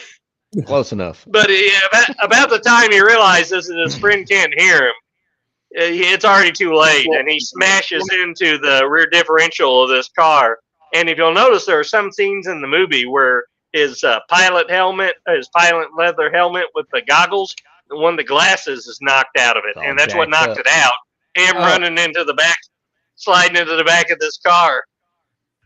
Speaking of not using stuntmen, were you shocked that at the end of the movie that skinny old girl could pick up and hold good old Mason Dixon when they were doing their Dixon, yeah. When they were doing the whole singing thing, and he jumped up in her arms and she twirled with him, holding him. I'm like, how the fuck she holding that little dude? He may be short, but he was fat. She was strong for a skinny chick. Was she in anything else after that movie? You know, let me look. Steve, I'd love to say I did some research and could tell you the answer to that, but I don't think she was, because when I looked up everybody, it didn't show much. But she was kind of scary looking. I mean, yeah, but you got to keep in mind though, in the 70s, she didn't look too bad in the 70s though. That's the way high. look. Yeah. Was everybody high? No, she kind of reminded me of do you remember WKRP Cincinnati? I know Paul does, but not Lonnie Anderson, but the other girl. Yeah, I know who you're talking in the about. show. Yeah, she kind of reminded me of her a little bit. Yeah. Only the WKRP girl was a lot hotter. Yeah. Oh. That's it. That's all she did. One movie. That was just it. One movie. Okay. Yeah. She could have had a great horror film. I mean, behind her, you know, because I mean, she was freaky looking. She would have been scary and kind of weird looking. Yeah. I mean, she was kind of freaky. And you've been single for a long time. I don't care. Yeah. If it's pink, it winks, and it stinks, he's in. Okay. All right. I'm done, Paul. No more tomato effects. I promise. I promise. They're great. They fit told me in. before we came in, he goes, "Don't make me look bad." Yeah. No, I'm not. Well, I don't know. He may have to be a main stable from now on. He's been a lot of fun. Paul, you're my friend, buddy. I can already see it. Be like, like, Paul, is he coming back on? Paul be like, no, he died. He did. Yeah. Do you know who you guys should have on though? That would be really good with some movies. Big Mur. You want to? Yeah, like I said earlier. Yeah, we definitely want to get Mur on at some point. But you gotta have Mur on when you guys talk about a trauma movie. Okay. Big on trauma. Yeah, I gave him a long time ago. I gave him one. If you know Terror Firmer. Mm-hmm. Yes. I gave him a copy of that a long time ago, but he knew all about trauma way before I even showed him that stuff. But really, I'm telling you, he knows trauma movies. He is that good with trauma movies. Cool. Paul will tell you. I mean, you get him going, Murray's hilarious. Yeah. Oh, dude, from the shows. I mean, this is the first time I've watched him. I love Big Mur. Yeah. I love him. Yeah, he's good. Like, how can I say? It's, like I said, I've known Murray a long time, since like the a little around the mid 90s, right around there, since I've known him. Yeah. And he was the kind of guy, whenever he had parties and stuff like that, everybody wanted to be around him. And he would tell these stories and stuff like that. And he was so funny at it. I mean, like, he'd talk about his dad, and his dad's a Vietnam vet, and how he would sneak in at night like this to get something to help him smoke, right? And he was trying to be quiet because the house was already dark. Parents are supposed to be sleeping. So he's trying to sneak in. Imagine Big Mur trying to sneak in, right? And he says, out of nowhere, his dad comes out of the shadows like he's floating and goes, "What are you doing here?" Is he making the noise? And he goes, "Oh my God, Dad, you snuck out like this. You could have killed me." And his dad goes, "It would have been that fucking easy." See, this reminds me of when Cody, me and him was running around, and he'd be hammered, and he was trying to unlock the door to get back into the grandparents' house because that's where he lived. And he'd finally get the door unlocked, walk in, and Granddad would be sitting there with the single action black powder revolver cocked back. He'd be like, "Granddad, don't shoot! It's me! Shit!" I know. There's a tomato on your head. Yeah. Got the Clint Eastwood squint and everything. Man, that was the first thing I learned as a kid growing up in the South. If you're going to sneak in your house, you better do it real good. You either do it shot. really fucking quiet or really fucking loud. Don't go in between. No. Yeah. Like you Hey, want in high school, I did catch Granddad asleep one time. My shit. entire teenage existence. Yeah, I walked in, unlocked the door, stumbled in, and plopped down on the couch. And Granddad usually slept in his recliner, just like he still does. Mhm. And I plopped down on the couch. TV was still on. I reached over, grabbed the remote, and turned it off. And I'm laying there trying to keep the room from spinning. And as soon as I turned the TV off, I hear, "Hey, I was watching that." Yes. Me and Cody aren't blood, biologically related, but we're unbiological brothers. His granddad, we're so close. Like I was helping out in their cattle field one year doing something. We were moving shooting shacks or something. And he knighted me, his grandson, with his cane one year in that field. And I will never forget that. That was the biggest honor I have ever received. He said, "Come here, Travis." And I walked up to him and I kind of stood sideways and held my nuts because I wasn't sure what was fixing to go on. He's like, no, come here. We knew we "Come always here." knew we deserved it. And he's like, he pulled his cane up and he dropped it on my shoulders. Said, "I knight you like King Arthur did all his knights. I knight you, my official grandson." And I'm not shitting you. That was the biggest honor I've ever received. And I will remember that to the day I die. And they're my family, Isn't it funny how just a little moment like that could mean so much to you years later when you think of that? Oh, yeah. I think that's amazing stuff like that. I got a message for you, Steve. Tell Steve to quit kissing my ass. I'm not that good with trauma, but I do know a bit. So there, that was for you. Oh. See, but he's also humble though. Murray's a humble guy. And he's good. Go ahead, Murray. You're good at it. You know you are. I call him Saint Murray. Yeah. Saint Murray. Yeah. Murray came to a Halloween party dressed as Jesus one time, and I've got pictures of it. He looked spitting image. He's blessing cars going by and everything. It was great. But yeah, Murray's kind of humble. How can I say it? The best way to describe Murray, he likes attention. But I would say if the spotlight is too bright, I think he gets a little uncomfortable like that. But he loves it though. I mean, it's a weird thing. He's just our a really show's good guy. perfect for that.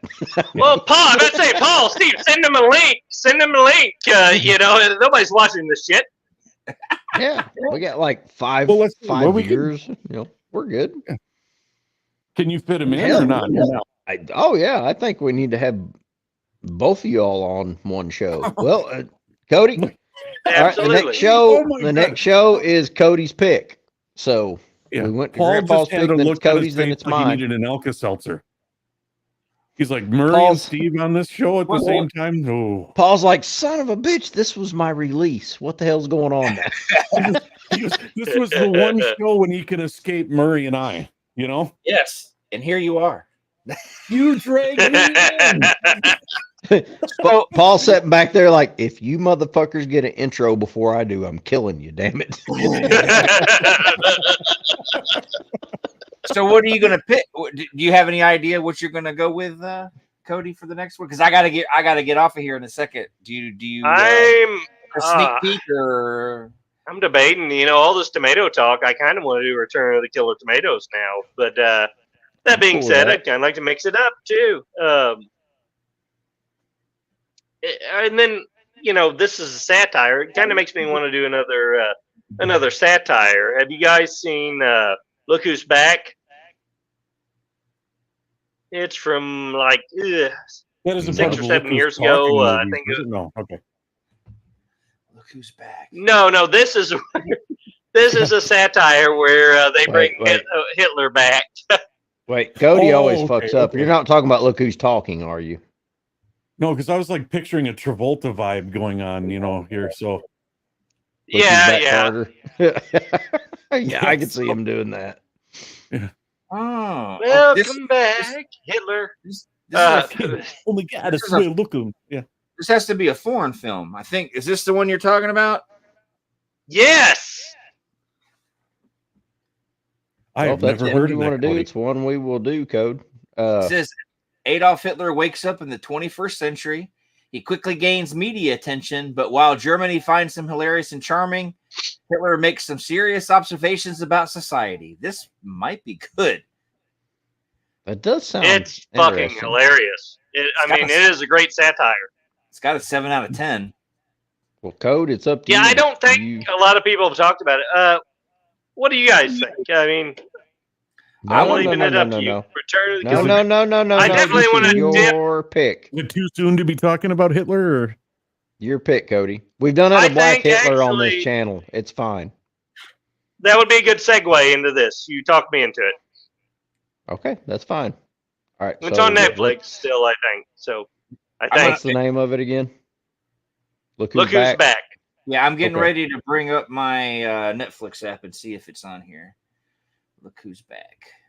All right, folks. You heard it from here. Look who's back. As soon as Grandpa confirms it's on Netflix, we'll be doing that. And while he's confirming that, shall we rate the immortal classic, Attack of the Yes, Killer we should. Tomatoes? Yes, we should. We could do that. Yeah. And Definitely. Steve, Y'all need to explain. are to you him- familiar with our rating system here on Backwoods Horror Show?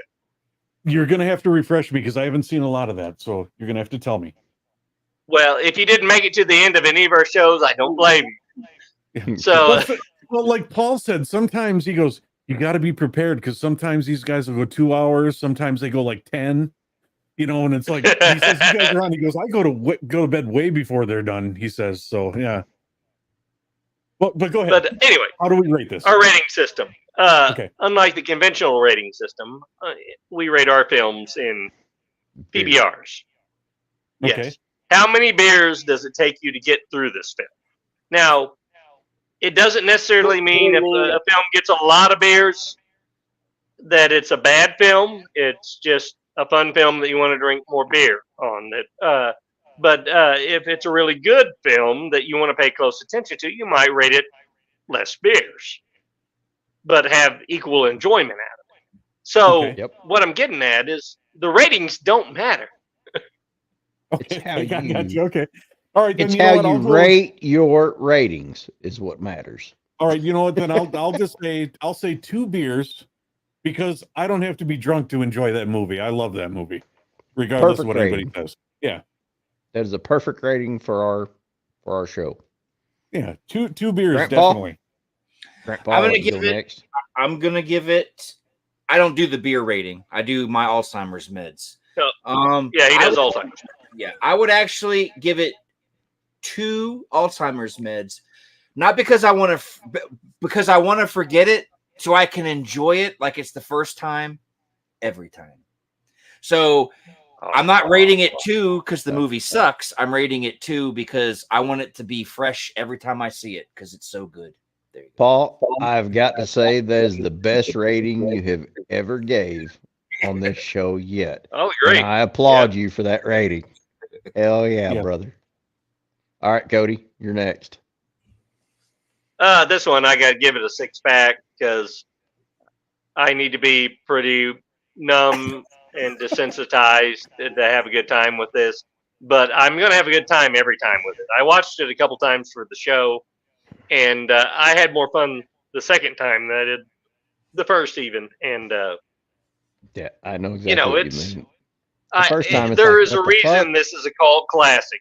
There's a reason. Yep. All right. Well, I have to give it 2 ratings. All right. If I'm by myself, I hate to say it, but I got to give it the full 24-pack suitcase, but of PBRs. But if you're watching it with a group, like if we had all four of us sitting here in my man cave on my 15x8 movie screen in my basement, and we're all watching it, I mean, I would give it 7 PBRs. Just, to set the mood. Everybody's buzzed. Everybody's enjoying it. Everybody's laughing, making jokes about it. It's the perfect film for that. Don't watch it by yourself. It's a party Get a group. Yeah. Definitely. Yes, exactly. It's a party movie. Don't watch it by yourself. Watch it with a group of people. Everybody's buzzing. A couple people are snorting Alzheimer's medications. No pun intended. Everybody's having a good time. And bam, there you go. It's a fun film that way. See, I had a feeling you were going to rating. Yeah. I had a feeling you were going to give it a lot of PBRs, only because the way you reacted earlier when you mentioned there's a version without the musical sequences. Yeah. Oh my God. See, okay, and I come from the generation when our music teachers pounded the fucking Sound of Music into our fucking heads. And then as soon as we recovered from that, we got out of it. And guess what was next? The fucking Lion King. Lion King every damn day of our life in freaking middle school. Every day.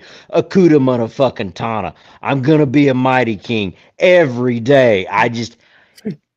Not only does it give me a bad taste on my tongue when I hear the term musical, it makes my penis back up too for a bitter taste. It's fucking horrible. I can't, the musical, yeah. Wait to be That's my king. generation on musicals. And you can thank these backwoods fucking teachers on musicals in our school, in middle fucking school. See, damn, we got deep on that one. I'm sorry. I apologize, y'all, but that's how we roll. No, I just can't wait to be king.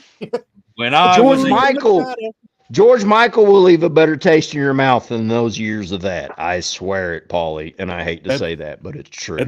That's being real deep right there. That's deep. when I was a young warthog.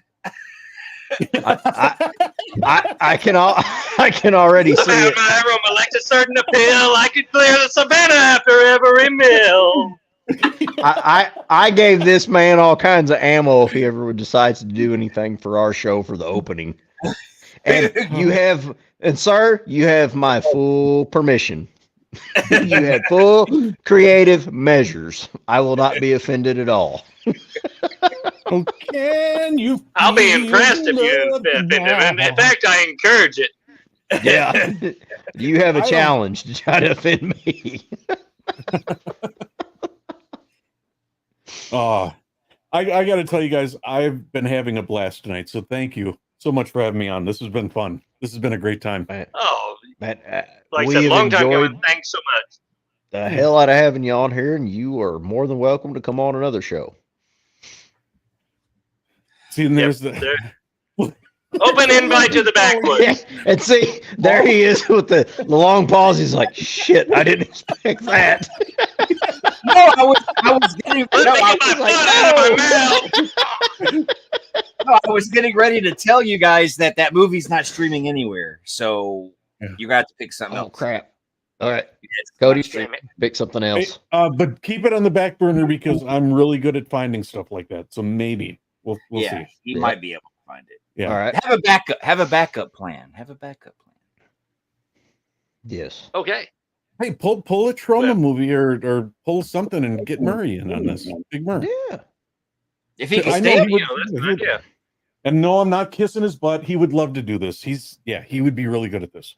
Hell, we could have both of y'all on too. We can have up to what 5-6 people at one time.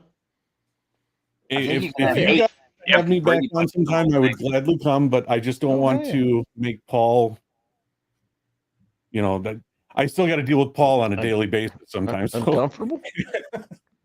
That's all good. We make him uncomfortable enough. As I'll it is. drive my car right into his living room.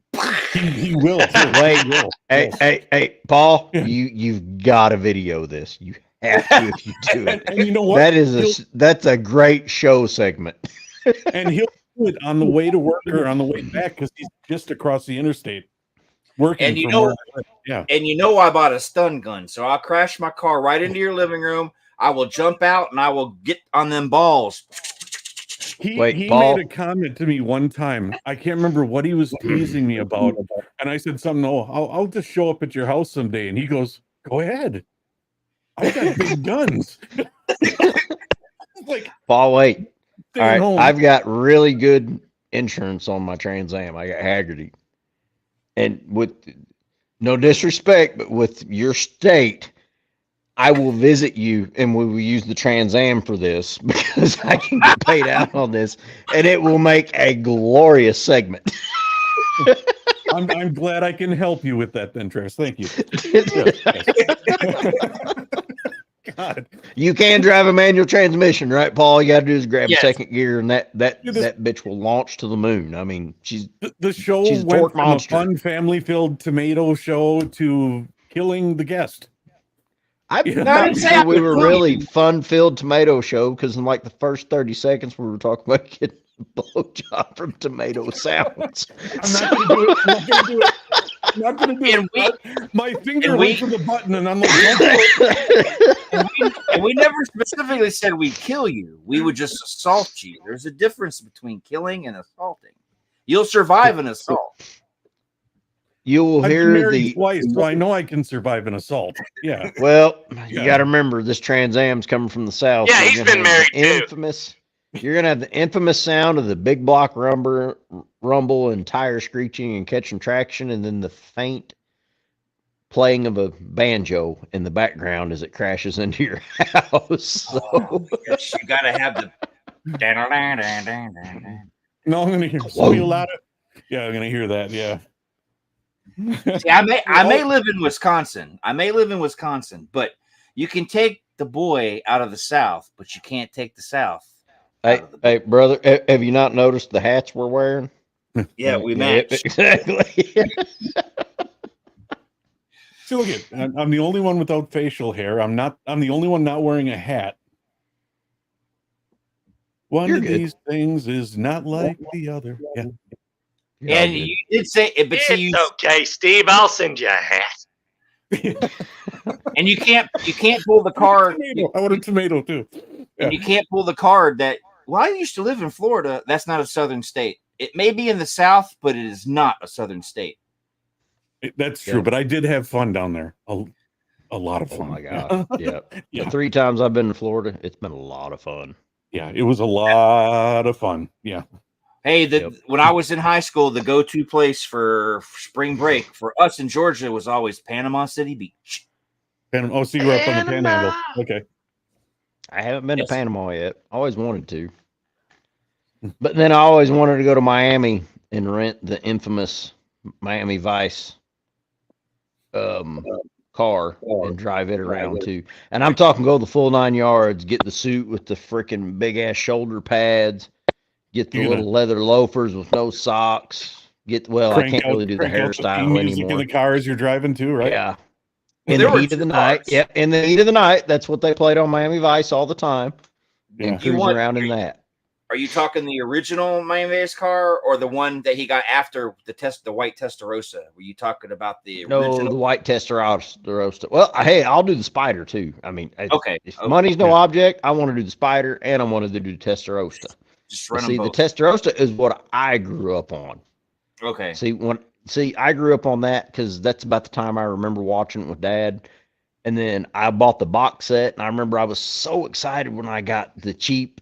Well, it's expensive, but it's like the cheap alligator authentication, and it's got the pink Miami Vice. And I put disc 1, and I'm like, that's not the fucking Ferrari. What the fuck is this? It's the Spider. I didn't catch those because I was too little back then. But yeah, that was one of my favorite shows back in the day, and it still holds good ground. Don't get me wrong. There's some of them that are pure shit, of course, Yeah. like all '80s series. But it's fun, And and you we know will probably wind up covering on the Backwoods Horror Show one day. And you know what I find cool about this, what you just brought up? You're 10 years younger than me, but you fell in love with that white Ferrari Testarossa. But my generation, I fell in love with Magnum's red Ferrari. But it seems like Yeah. it's Same still a car. Ferrari, it's just different generations. The same car. too. Yep. Yeah. Yep. I Except was my with guy Dad didn't. and- Well, there is With one Dad one big difference though. My guy didn't turn out gay. Yours did later on.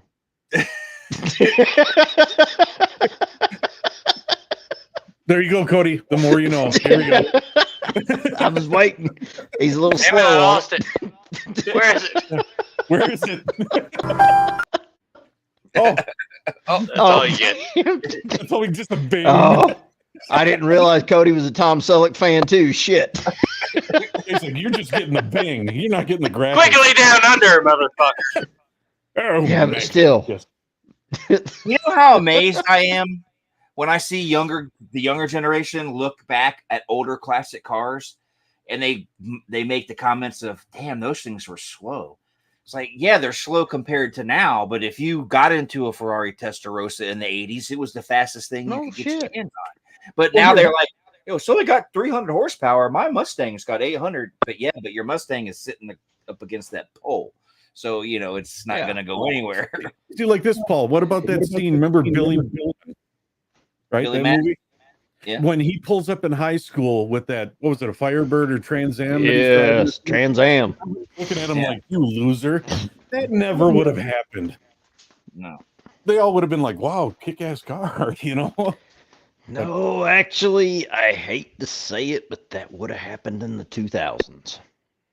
You think so? Yeah. I know so. Not now, though. Now they would love it. No. Now they'd be like, wow. But yeah, back then, like, what is he doing pulling up with that old worn out car?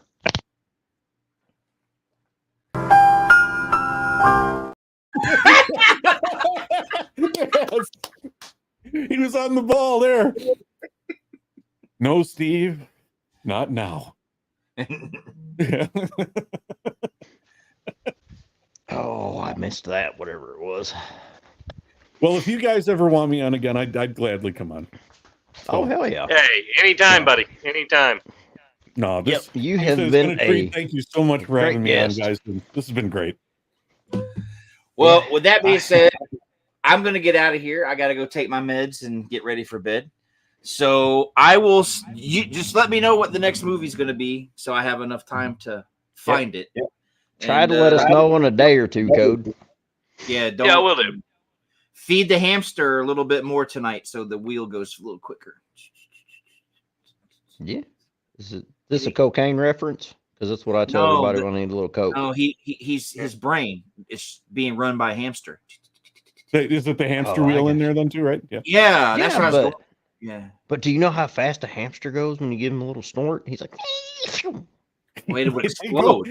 They move, man.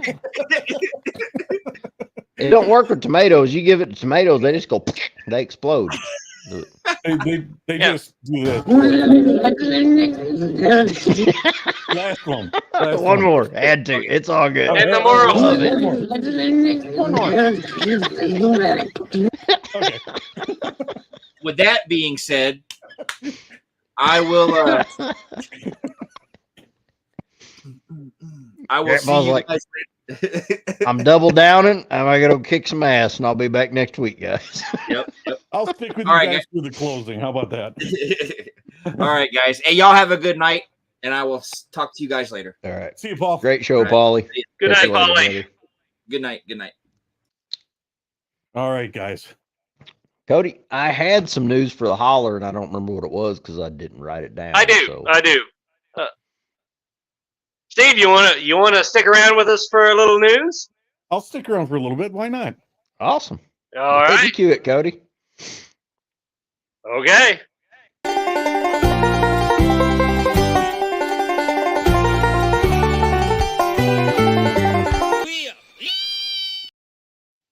I love the picture on that paper. That was awesome. That's awesome. You guys are going to talk about that was actually one I made for our first episode. That was cool. Oh, you made that one? Poe didn't make it? Yeah, I made the picture. He did the whole animation and everything. Cool. Continue on. But yeah, remember when we did the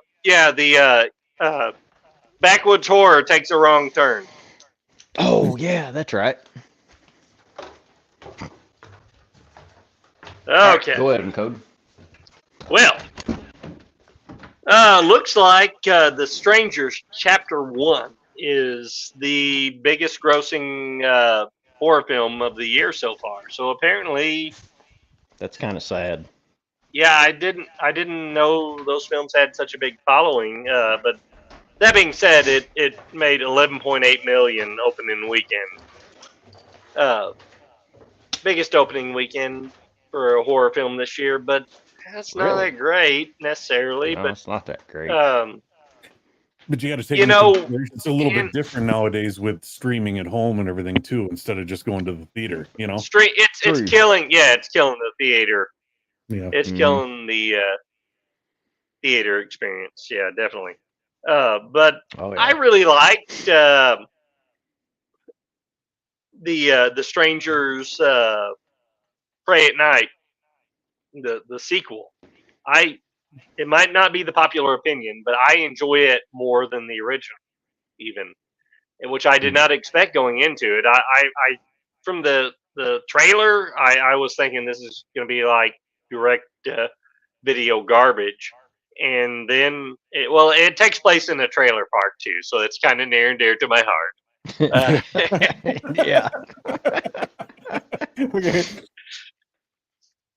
But no, I just really like the whole the way they put the sequel together. That I mean, no big name actors in it, but it was just really very stylistic and did Mhm. really good at building tension, and the gore delivered too. And I can't say enough good things about the sequel. I mean, it just surprised the hell out of me because I thought I was going to a shit pile, and It's been ended, so like I long said, since I've ended up seen liking. it. I can't even remember it. Yeah. So, I'd The have to Strangers rewatch Chapter it again. 1, which is supposed to be the start of a new trilogy. The prequel Yeah. is going to be the start of a new trilogy, whatever sense Well, that makes. But hey, I'll check Hollywood it makes out. no I sense. will. Yeah. Anymore.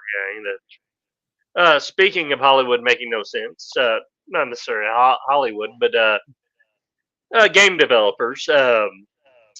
Capcom has announced that for the 30th anniversary of the original Resident Evil game, they will be remaking the game, rebooting the game. Hmm, I could see it. I gotta say they've done pretty good on all the other shit they done. Don't get me wrong, they've done this 20 times, but out of the 20 times they've done it, they've had 15 hits.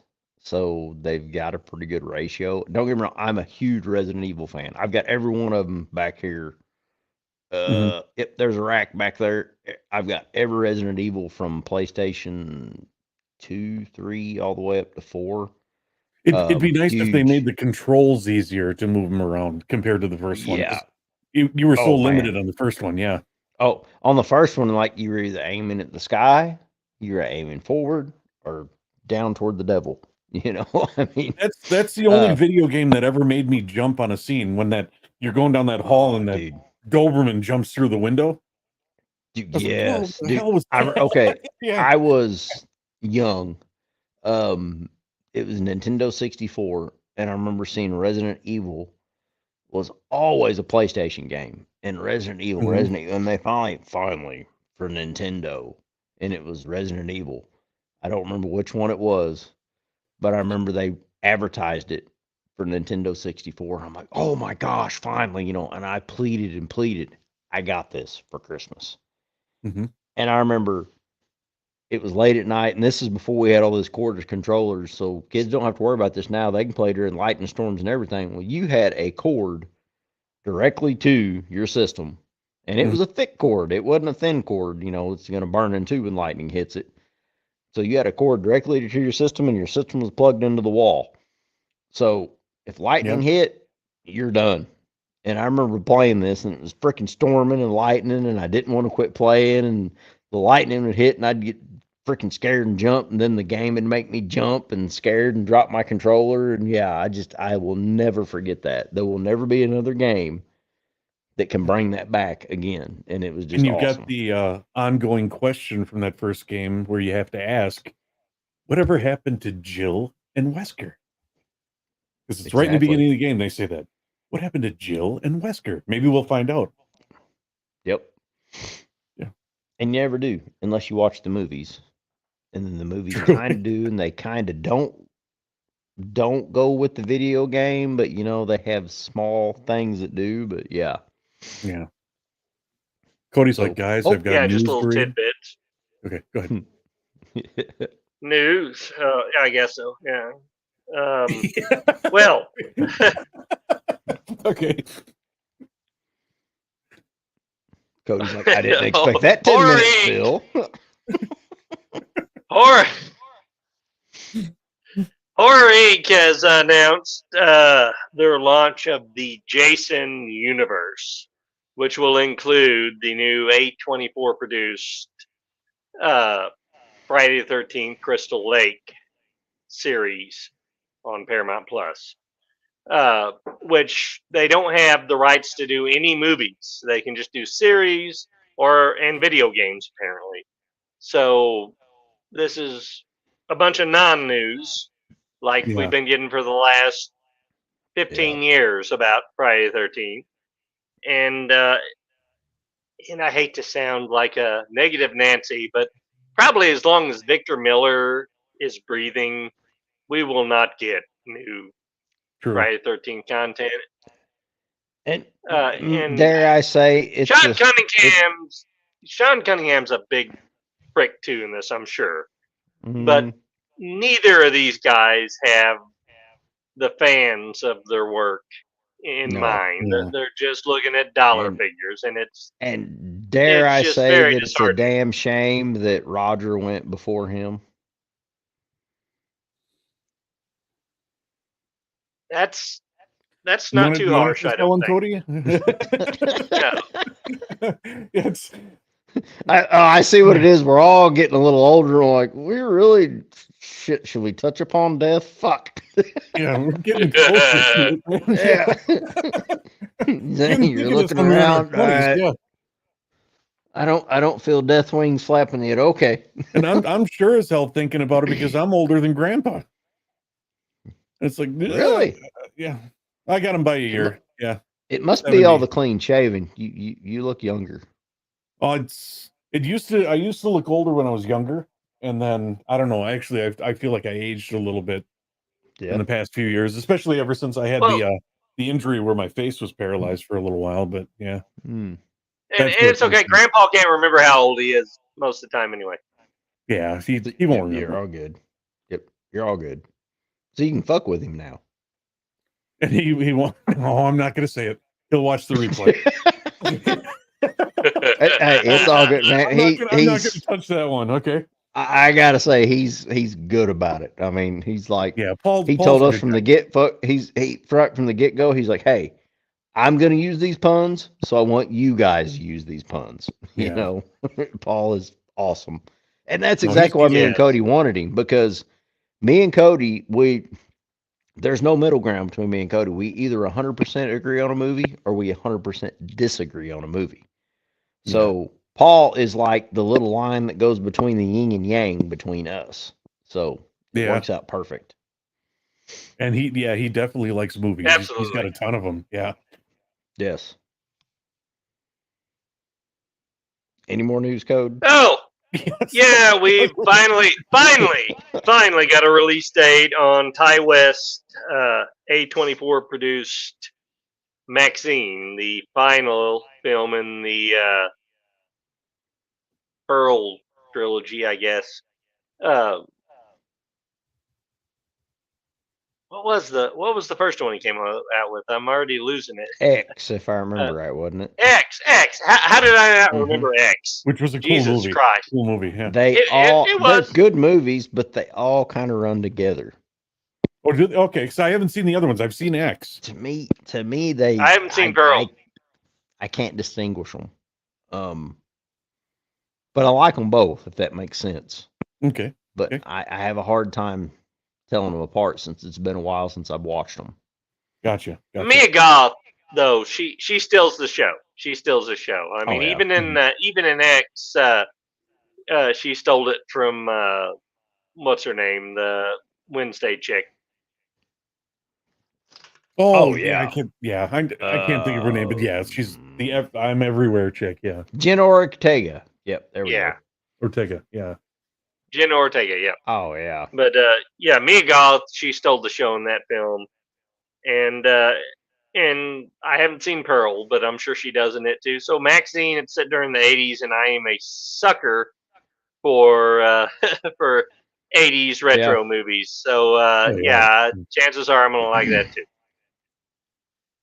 But on a more down note, thanks to the expiration of copyright, we're getting yet another film in the Poohverse, the Winnie the Pooh Blood and Honey Oh, no. I haven't seen universe. any of them yet.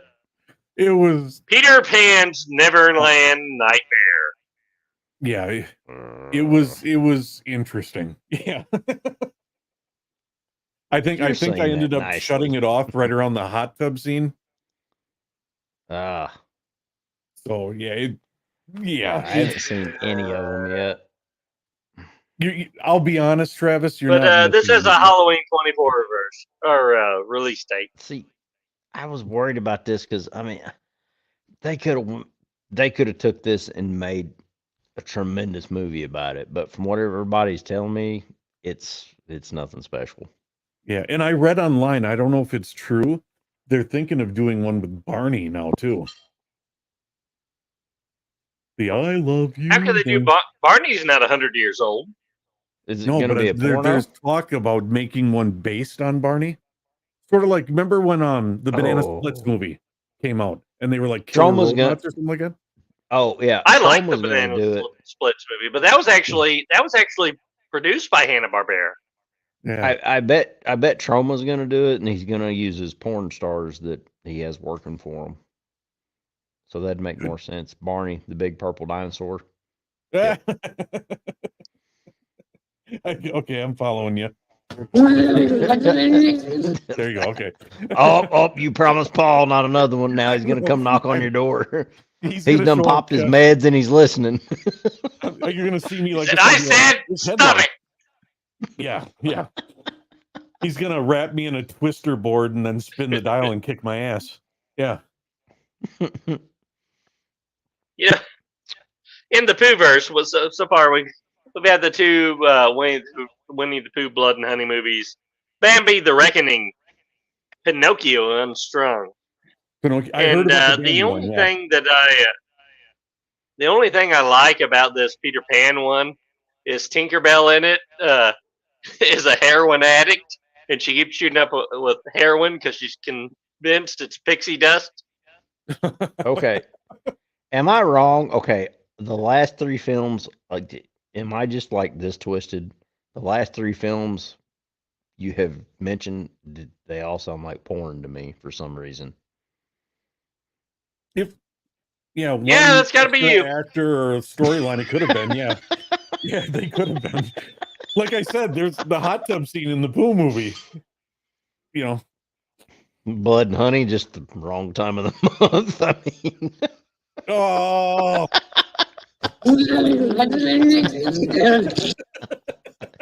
oh, and it We'll works allow both it. ways. We'll allow it. oh. The tomatoes were getting sick. They weren't mean and nasty. They were sick. Sick, yeah. Oh. Oh. Tomato paste was confused with something else, and it We were makes them wondering sick. all night when that line was going to get crossed. Oh, Travis, you're on the right show for that. We don't believe in lines. was it Travis? Congratulations, you made it to that point in the Backwoods Horror Show. Yeah. Oh my goodness. Any more news? Oh, God? Anything yeah. else I can twist up? Vinegar Syndrome is. Oh, that's the Douche Studios. Okay, go ahead. Yeah. Yeah, that one. They have launched. They've announced their first original production because they do like Scream Factory and do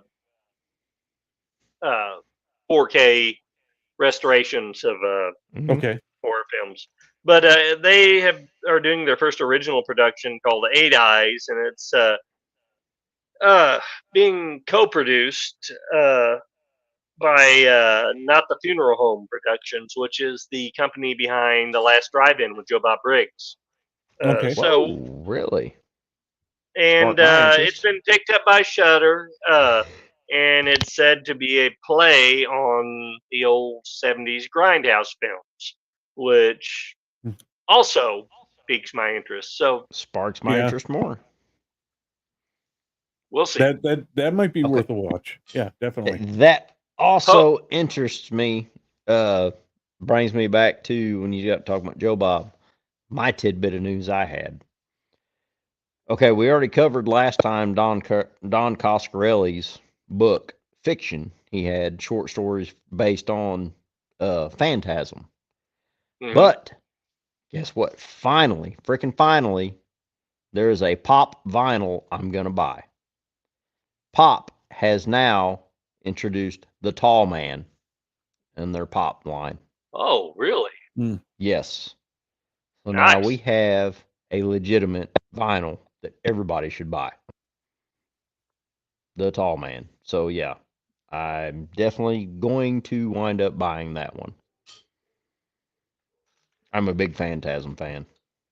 That's actually even Murray too. Same thing with Phantasm. Oh no shit. You Really? do Phantasm, he's on that. Trust me. Well, that Oh, yeah. knows definitely have to Phantasm. get Murray on for our Phantasm show then. Yes. In fact, he Yes, we will. introduced me. I mean, I knew of Phantasm and stuff, but he introduced me to another Phantasm movie that I'd never heard of. It was like one of the sequels as it went on because I didn't know there were so many. You know. Yeah. Cool. Yeah, I think I only knew of like the first 2 or 3 or something like that. And then really? he showed me one. And he was explaining to me I about love who them. this guy is, why those people are stupid to break into it, and and Oh the my gosh. floating So orb and everything. Yeah. we definitely got to have Murray on because then I'll actually have somebody I can talk to when we cover these films. Oh yeah, he'll be right with you on sounds- that. I guarantee. That sounds great. You get the Z guarantee that he's going to know that one. Yes, yes. Awesome. Hey, asshole! I love those films too. Yeah, but you're hard to talk to. I can't argue that. I can't. Oh. Hey, Laura Marie Taylor from Friday the 13th Part 2, Vicky from Friday Okay. the 13th Part 2 is He was making very her. cute back then. Yeah. Yes, she was. She's making her on-screen return in Wow. the upcoming film In a Violent Nature, the slasher whose whole gimmick is it's shot from the first and third person point of view of the killer. Okay. So basically, like a video game. This releases at a limited theatrical release on May 31st. So Okay. I've seen the trailer to this. I'm cautiously optimistic about it. It's getting a lot of buzz. So Yeah. we'll have a saggy titty view, is what you're saying. If she goes topless or even full frontal for that, I'll be like, "You go, girl." We'll all see on that one. He had to duck out the camera. All the movies we knew when we were younger, now they're older. The saggy titties. Yeah. Yeah, it said, "Hey, prop. If they got hey, look at Barbara Crampton. Holy smokes!" And Now that would be one. Yeah, Still. yeah. Still looks good. It's like, wow. It caught me plumb off guard. I can't remember the last movie it was, but I remember the scene. It's like, it's not supposed to be like that, but I like it. But yeah. Something's wrong here. Something's very wrong. Yeah. And I don't care. Yeah. I don't care. And if it's wrong, I don't want to be right. Oh, See, that would have been the perfect cue when I said, I don't care for the tomato.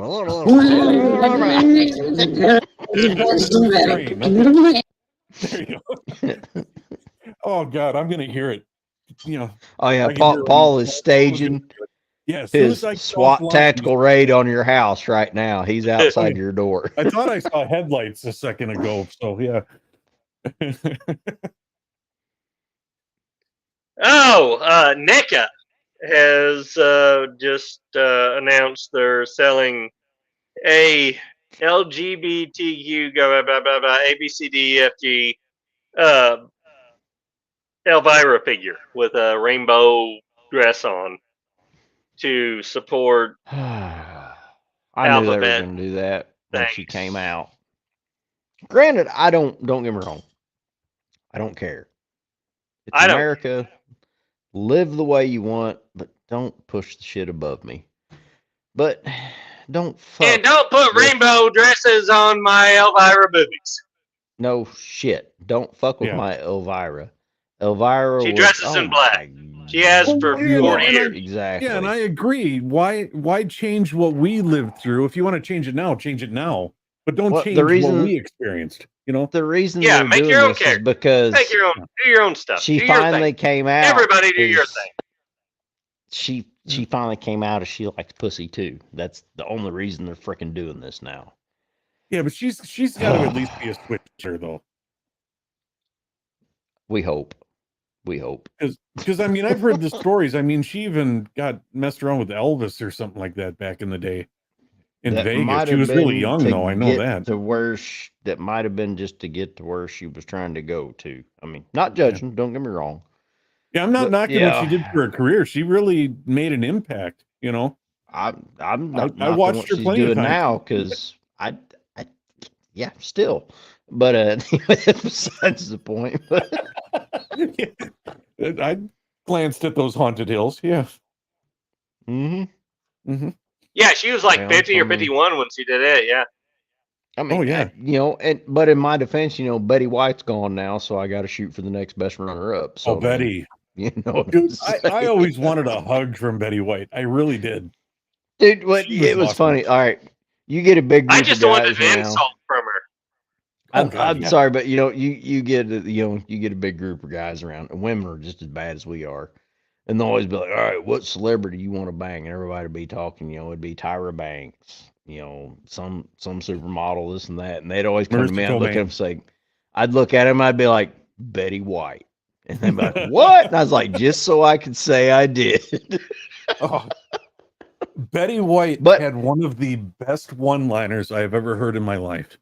She was Mhm. remember when she hosted SNL, right? Yep. Saturday Night Live, and she Vaguely. got on there and in her monologue, she goes, "Yeah, it's amazing I'm even here. This Facebook thing where you can communicate with your friends got me on the show."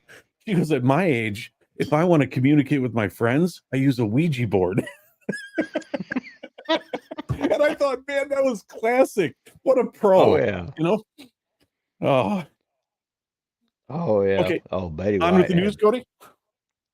tons of shit. News. Wait, we were doing news? So This is like We're our longest professional. news. We're very professional news- here. This is like our longest news segment we've ever had. oh, you got the guest that just doesn't shut up is what's happening. We So, yeah. we got to bring Z on just for the news segments from now on. I mean, like we have covered. Wow, we could write a newspaper right now. All I need. Okay, all right.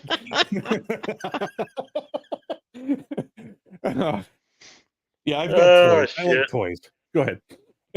You're good. I mean, dude, this is awesome. I mean, seriously, I think you're having just as much. You're having more fun than we are. To tell you I'm the truth. having a blast tonight, guys. I'm so glad you This guys is invited me on. This is awesome. great. I would have just been watching reruns of Knots Landing or something, but no, I'm on the show. Yeah. There's nothing wrong with that. Fucking nuts landing rocks. Cody, he was just kidding. Shit. I mean, come on. You use your tongue prettier than a $20 whore. Back to the cul-de-sac. Okay, Hey. the cul-de-sac, yes. Hey, He Donna was Mills and trying her to prime, make- though, whoo. Comedic value, and you took it to the next level, Cody. Shit. Come on. I can't help it. Cillian Murphy. Since I guess he's done with Oppenheimer or whatever, and he's waving his Oscar around or something. I guess he won an Oscar. He's coming back for 28 years later. Peter Boyle's 28 years later. So Oh shit. That will yeah. be interesting. who'd have That's thought? interesting. Who'd have thought? Yeah, he is a co-producing and going to star in it apparently. So cool. I thought the first one was okay.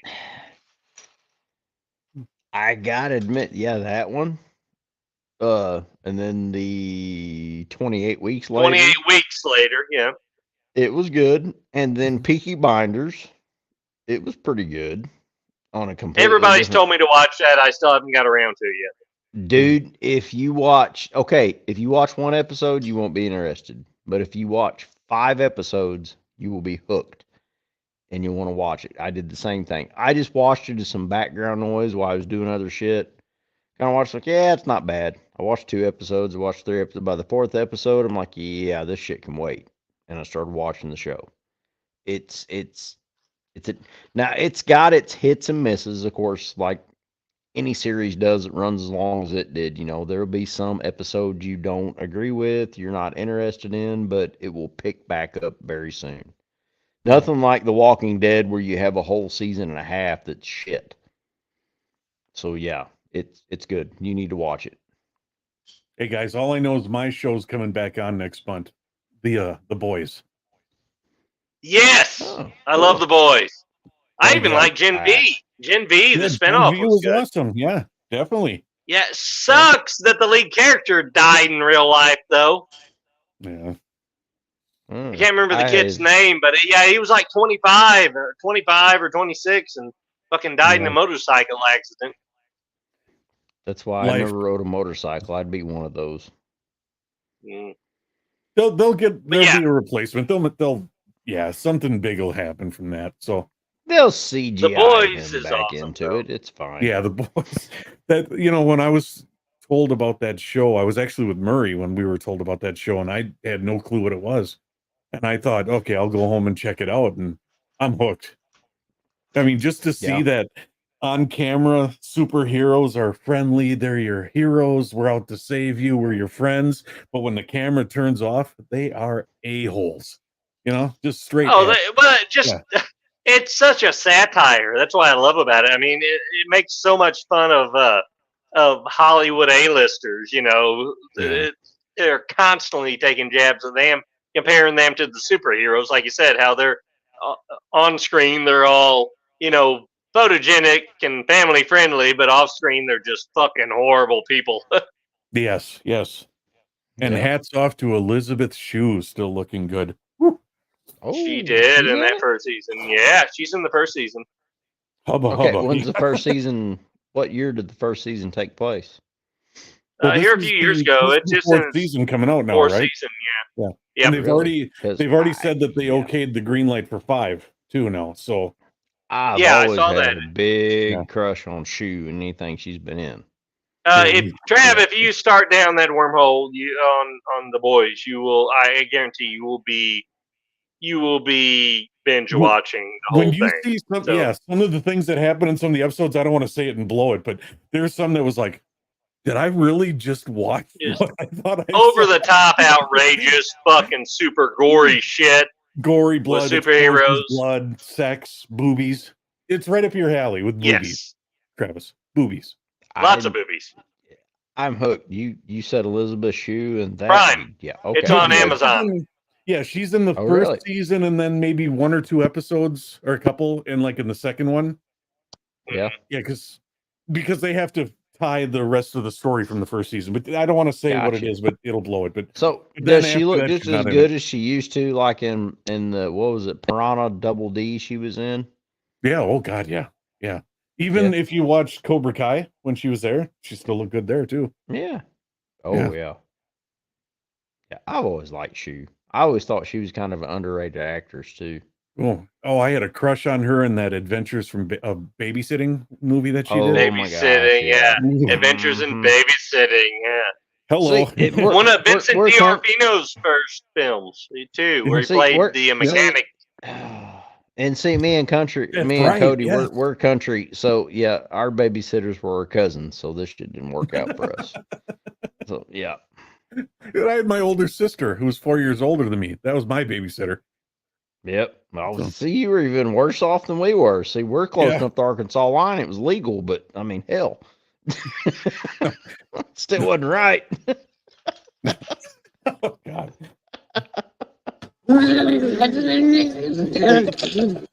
You didn't realize the Backwoods is not just a title; it's a lifestyle. Yes. Yes. Hey, all I remember is, like when I was younger, before my family moved to Florida, you see it, obviously I live in Wisconsin now, but before we moved to Florida, when my father was a truck driver, and he took me on a trip one time with him, and we ended up like going to the western part of Kentucky. And you want to talk backwoods, different people. That was different. Oh, They're yeah. telling me, oh, here, try this calf brains and milk gravy. Okay. That's next level. Yeah. You ever seen The Hills Have Eyes? Yeah, that's where that's Definitely. gone from. Yeah. That was really different then. Yeah. That's survival backwoods there. Yeah. Yeah. And it seemed like they were all like named McCoy or Hatfield, one of the two. Yeah. Yeah, there's we know some of the Hatfields actually that are related to the Hatfields. We do have Hatfields here, yes, that's actually Really? Yeah, that was from that. bloodline, huh? Yep. Same bloodline. They actually we have school some teacher. we've got some of the McCoys here too. See? Yep. Yes. So yeah, they're actually descendants. Yeah. I'd be interested to see, who you're related to in there. I would love to know the history of that.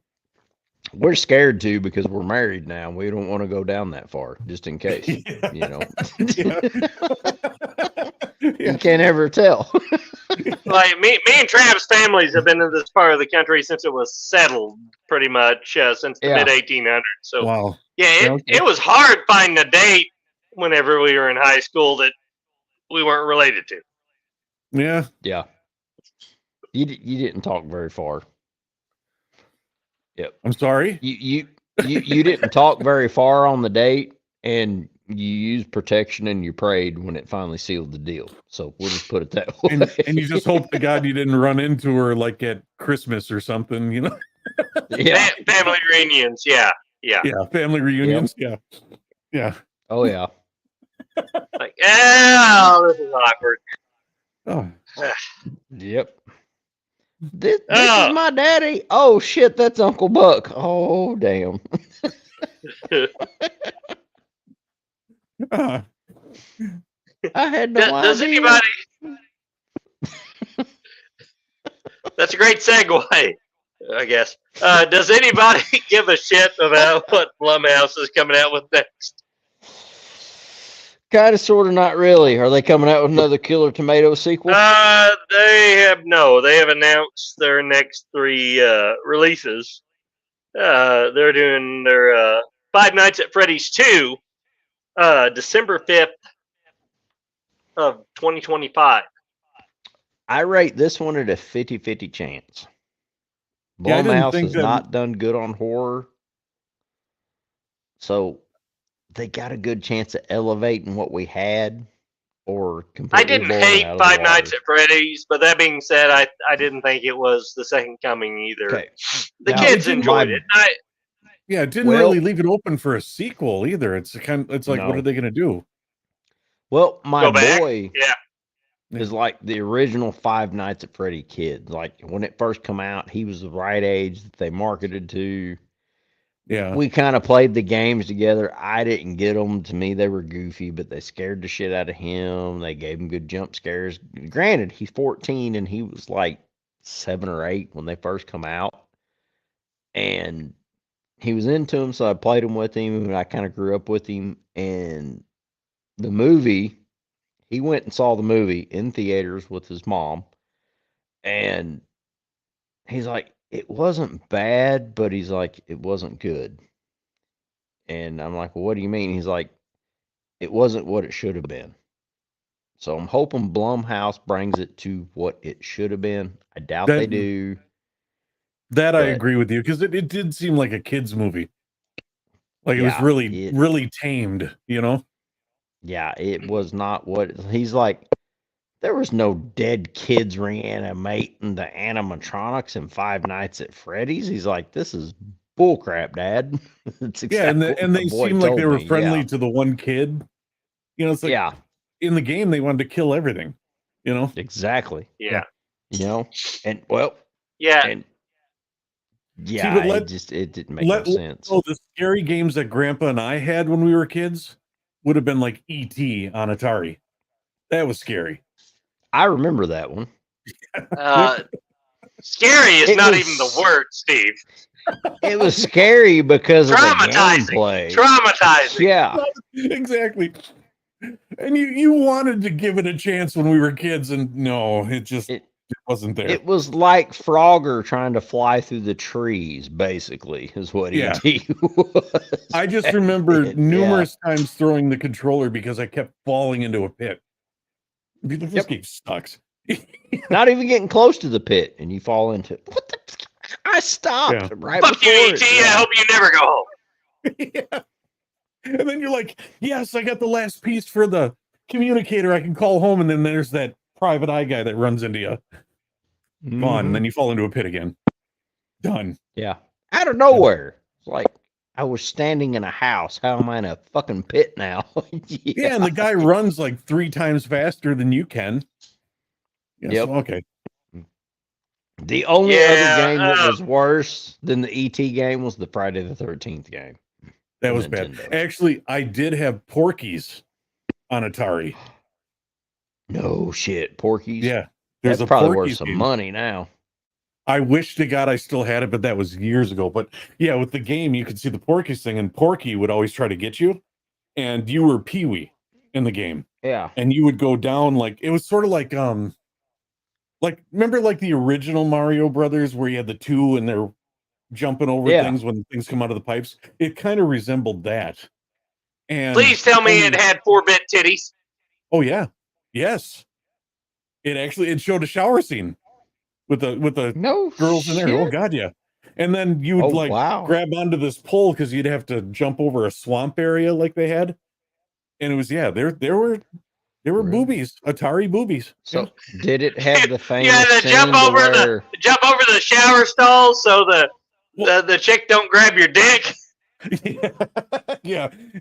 No, I was just gonna say, did it have the famous one where you poked your pecker through a 8-inch concrete slab and still had 3 inches sticking? That dude was hung like a stud if you look back at this film. Yeah. She's got it. Got it. Yeah. I can identify that penis. We need to do a lineup. Oh my There's god, that movies was you hilarious. guys should go over as Porky's. We You need got to. 3 of them. Yeah. We The do. first one was a classic. Yes. Yeah, Definitely we do. to my teenage mind it was. Yep. Okay. Way to go, Steve, getting off the news topic. Go ahead. Cody, go ahead. The only other thing I wanted to say about Five Nights at Freddy's is fuck Matthew Lillard. What a prick.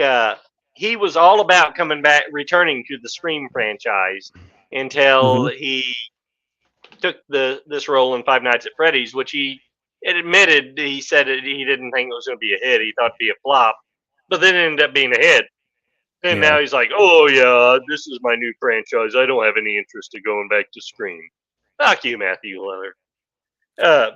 You know how you That's all talk I had about to say that about movie? There was one similar to it that came out, and that's the one that had Nicolas Cage, where he didn't talk throughout the whole movie. I have that and watched it several times. Yeah, that was a cool movie. That one I really liked. Yeah, it was way better than Five Nights at Freddy's. God, what was that called? Oh, Willy's Wonderland or something like that. Willy's Wonderland. Yeah. That's it, yes. That one was cool. Dude, that was better than dude, my boys loved that. That was more Five Nights at Freddy's than Five Nights at Freddy's was, to tell you the truth. Yes, exactly. And Nicolas Cage, what a cool motherfucker. You know, big Hollywood movie star. It's like, okay, we got this role we want you to do. You don't speak at all. Oh, he's like, how much? Fuck it. It's a cool script. I'll do it.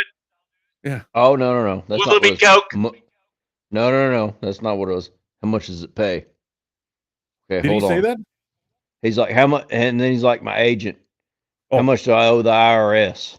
Okay, yeah, we'll do it.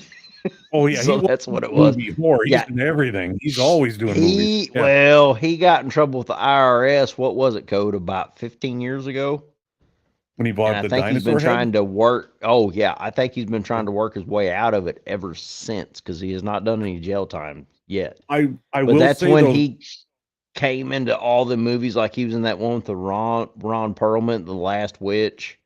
I mean, he was in the everything, pig. and he hasn't quit yet. Yes. His movies have been getting a lot better. That one recently that came out like within the last year and a half, where he plays himself, and when Oh, the massive weight of extreme that was talent, I think. that, in my opinion, was one of my favorite Nick Cage movies of all Yeah. time. That was awesome. I still haven't seen it, but I want to. What? Put I that haven't one seen on it your either. list. It's great. Definitely, I will. Yeah. Because Yeah, I've been a Nick Cage fan since I was a kid. Oh, So yeah. Same here.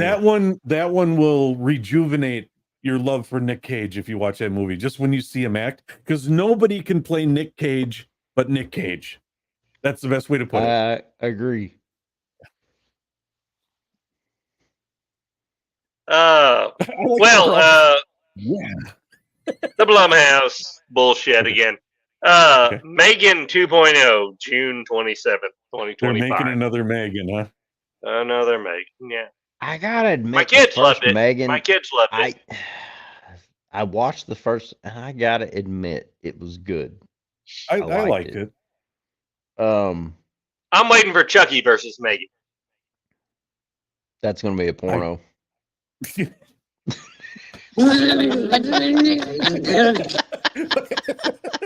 I'm with you, Travis. I'm with you. Yep, that's good. That's gonna be a porn. And to end on a high note, no, I'm just kidding. This is a horrible note. Well, no, maybe not horrible. I don't know. I haven't seen the original, but Black Phone 2 with Ethan Hawke has a October 17th, 2025 release date from Blumhouse. How That the hell movie are they could have gonna been make a so Black much Phone better. 2? Yeah, that movie they're was. I bringing- mean, it had a good point to it, but I don't think they put the movie together right because it was Yeah. dull. I mean, Haven't it's a seen great it. story, but it was dull. Yeah. I haven't Love watched Ethan it Hawke, either, but I haven't seen it. just from what I've seen, how are they gonna make a Black Phone 2? Yeah, Because because it I mean, didn't they seem caught to me the like it dude. was gonna be a movie they could have made a second one to. Yeah, I don't know. And what story are they going to come up with where you have some spirit kid guiding him through this, like you had the first one? You know, Hmm. I I got it. Okay. The guy that did the black, the killer, he gets sent to Yeah. prison and he gets killed by a black inmate that raped him to death. So that's where we get the Black Phone 2 from. the black phone, black bone. That's yeah. Cody was on cue with that one. He was there. I was wondering where you were going with that for a second. So, whew, Yeah, that was gonna be a porno too. So yeah. Whew. I just On saw that Cody note- throw down his news list. He's like, I'm done with this shit. Yeah. Screw you guys. He's like, I'm no going more. home. Yeah.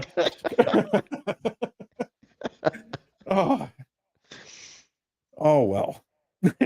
Oh, Guys, this Was has he- been a terrific night. I am so glad you guys invited me on. This has been outstanding. man. Can't thank you enough, my friend. Yeah. So it has glad been we'll have fun to do it having you again on here. soon. Hey, and Oh, from hell what yeah. I've seen watching some episodes, you guys are some pretty stand-up guys too. I just want to say to you guys, Well, thank and you. Cody, when I see him, anything I post like on the Nights of Grandpa, I see Cody, big laugh and stuff like that. So cool. You make me feel very welcome. So thank you. Yeah, We- it's all about having a good time.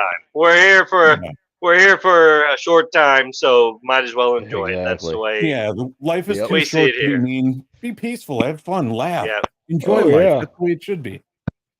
Encourage. If Exactly. somebody tries to do something, encourage them. Who knows? No, but this has been really good. And anytime you guys want me to pop on, just let me know. I'm there. Hey, Will do. like I said, So, open door, buddy. Open Yes, door. let's and I'll say, have be, some be more goofy careful. sound effects for you. So I'll Say, have be it all careful of that. You may wind up being a main stable. So ready. I can see Paul right now. Just okay. Yeah, you know what they say. Once you go backwoods, you never go back. Yeah. We'll have to change the show from Backwoods Horror to Fucking with Grandpa. So, Well, you know what? It kind of rolls off your tongue. I'll does. keep bringing this back. That's perfect. You know, when we were going over the video to make sure it was good, I showed Paul that I was going to do that, and he even had a look when it was just him and I, like, wait, he was just. That would be great. What like every time everybody starts to go silent, and then right when you know he's fixing to talk, you start cueing that. Oh yeah, I mean, I could throw in a bunch here. Like I could, like You lack discipline. yeah, there you go. Stop it. I've got news for you. You are mine now. You belong to me. Which are good ones, or You son of a bitch. but we actually, can one of use my- that one a lot on this show. One of my That'd favorites, be though, is, like I perfect. said, from Caddyshack, where you do that. Oh, God, that's all I need. That one I love. You could use that one for anything. Oh yeah. So, oh, and You of use course, your tongue prettier than a $20 whore. which is a classic too. You get that. Yeah, anytime you get That's blazing perfect saddles for in this there, show. yeah.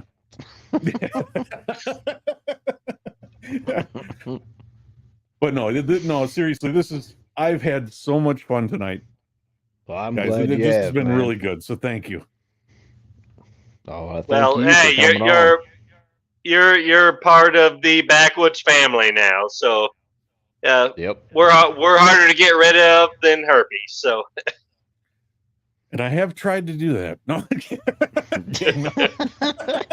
no, but that's another story. Yeah. Okay. Yeah. No, there's no herpes for people watching. There's no herpes. So none at all.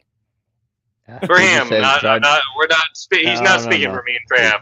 No, he just hasn't tried to wash us off yet. Just wait. Yes. All right, guys. I take it we're getting to super the end fun of the show show. now, aren't we? Yeah, we Yes, are. yes. All right, guys. But thanks No, everybody for thank you joining again, us. As always, I don't know why you watch, but Thank you. you keep for on the ones that watching. do. Thank you for it. And we'll see you in 2 weeks.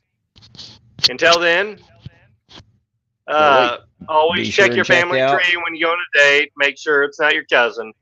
But Yep. go Be ahead. sure and check out all the other shows on Dognut Media.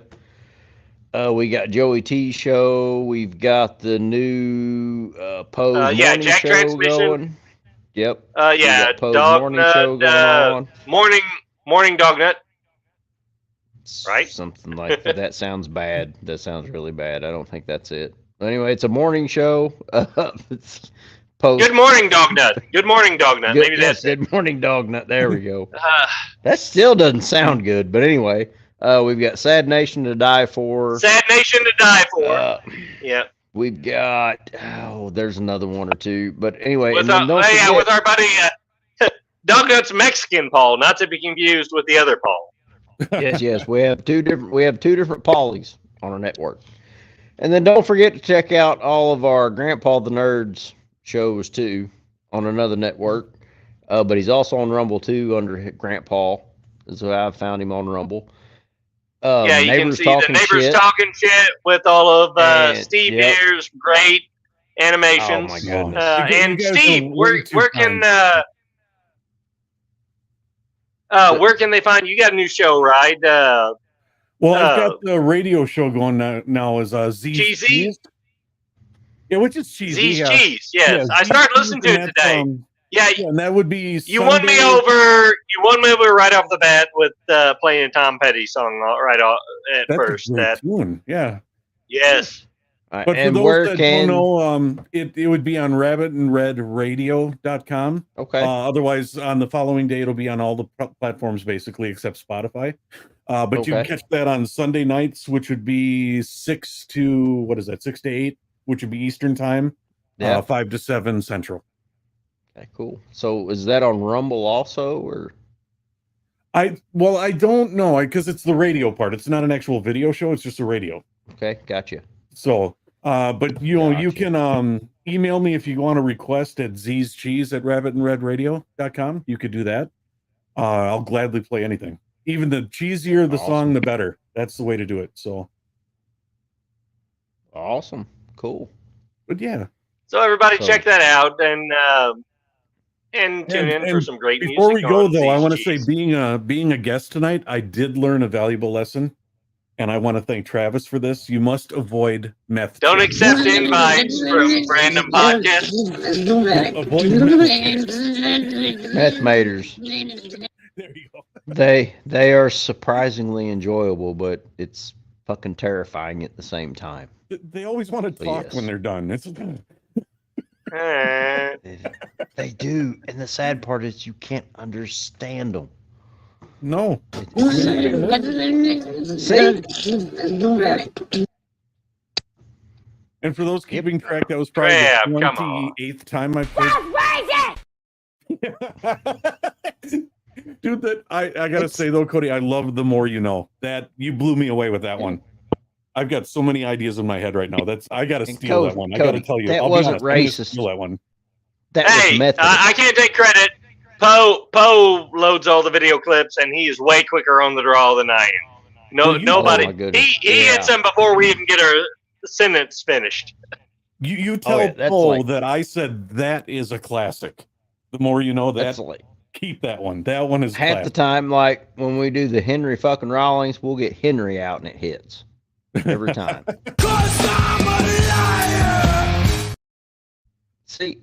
See, he's way behind. I could have got 4 of them out, and before I would have got Henry out, and then Poe would have been queuing it before I even got the rest of it out. Whoop. Oh, cut him off.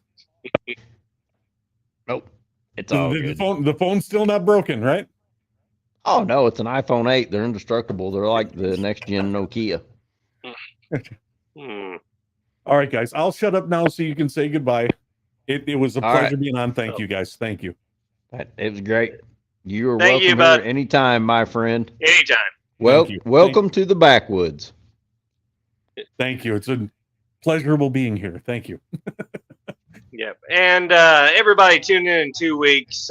We don't know what we're doing yet. We'll post it on the group page, on Twitter or X or whatever it's called now. But stay tuned. There will be more shenanigans.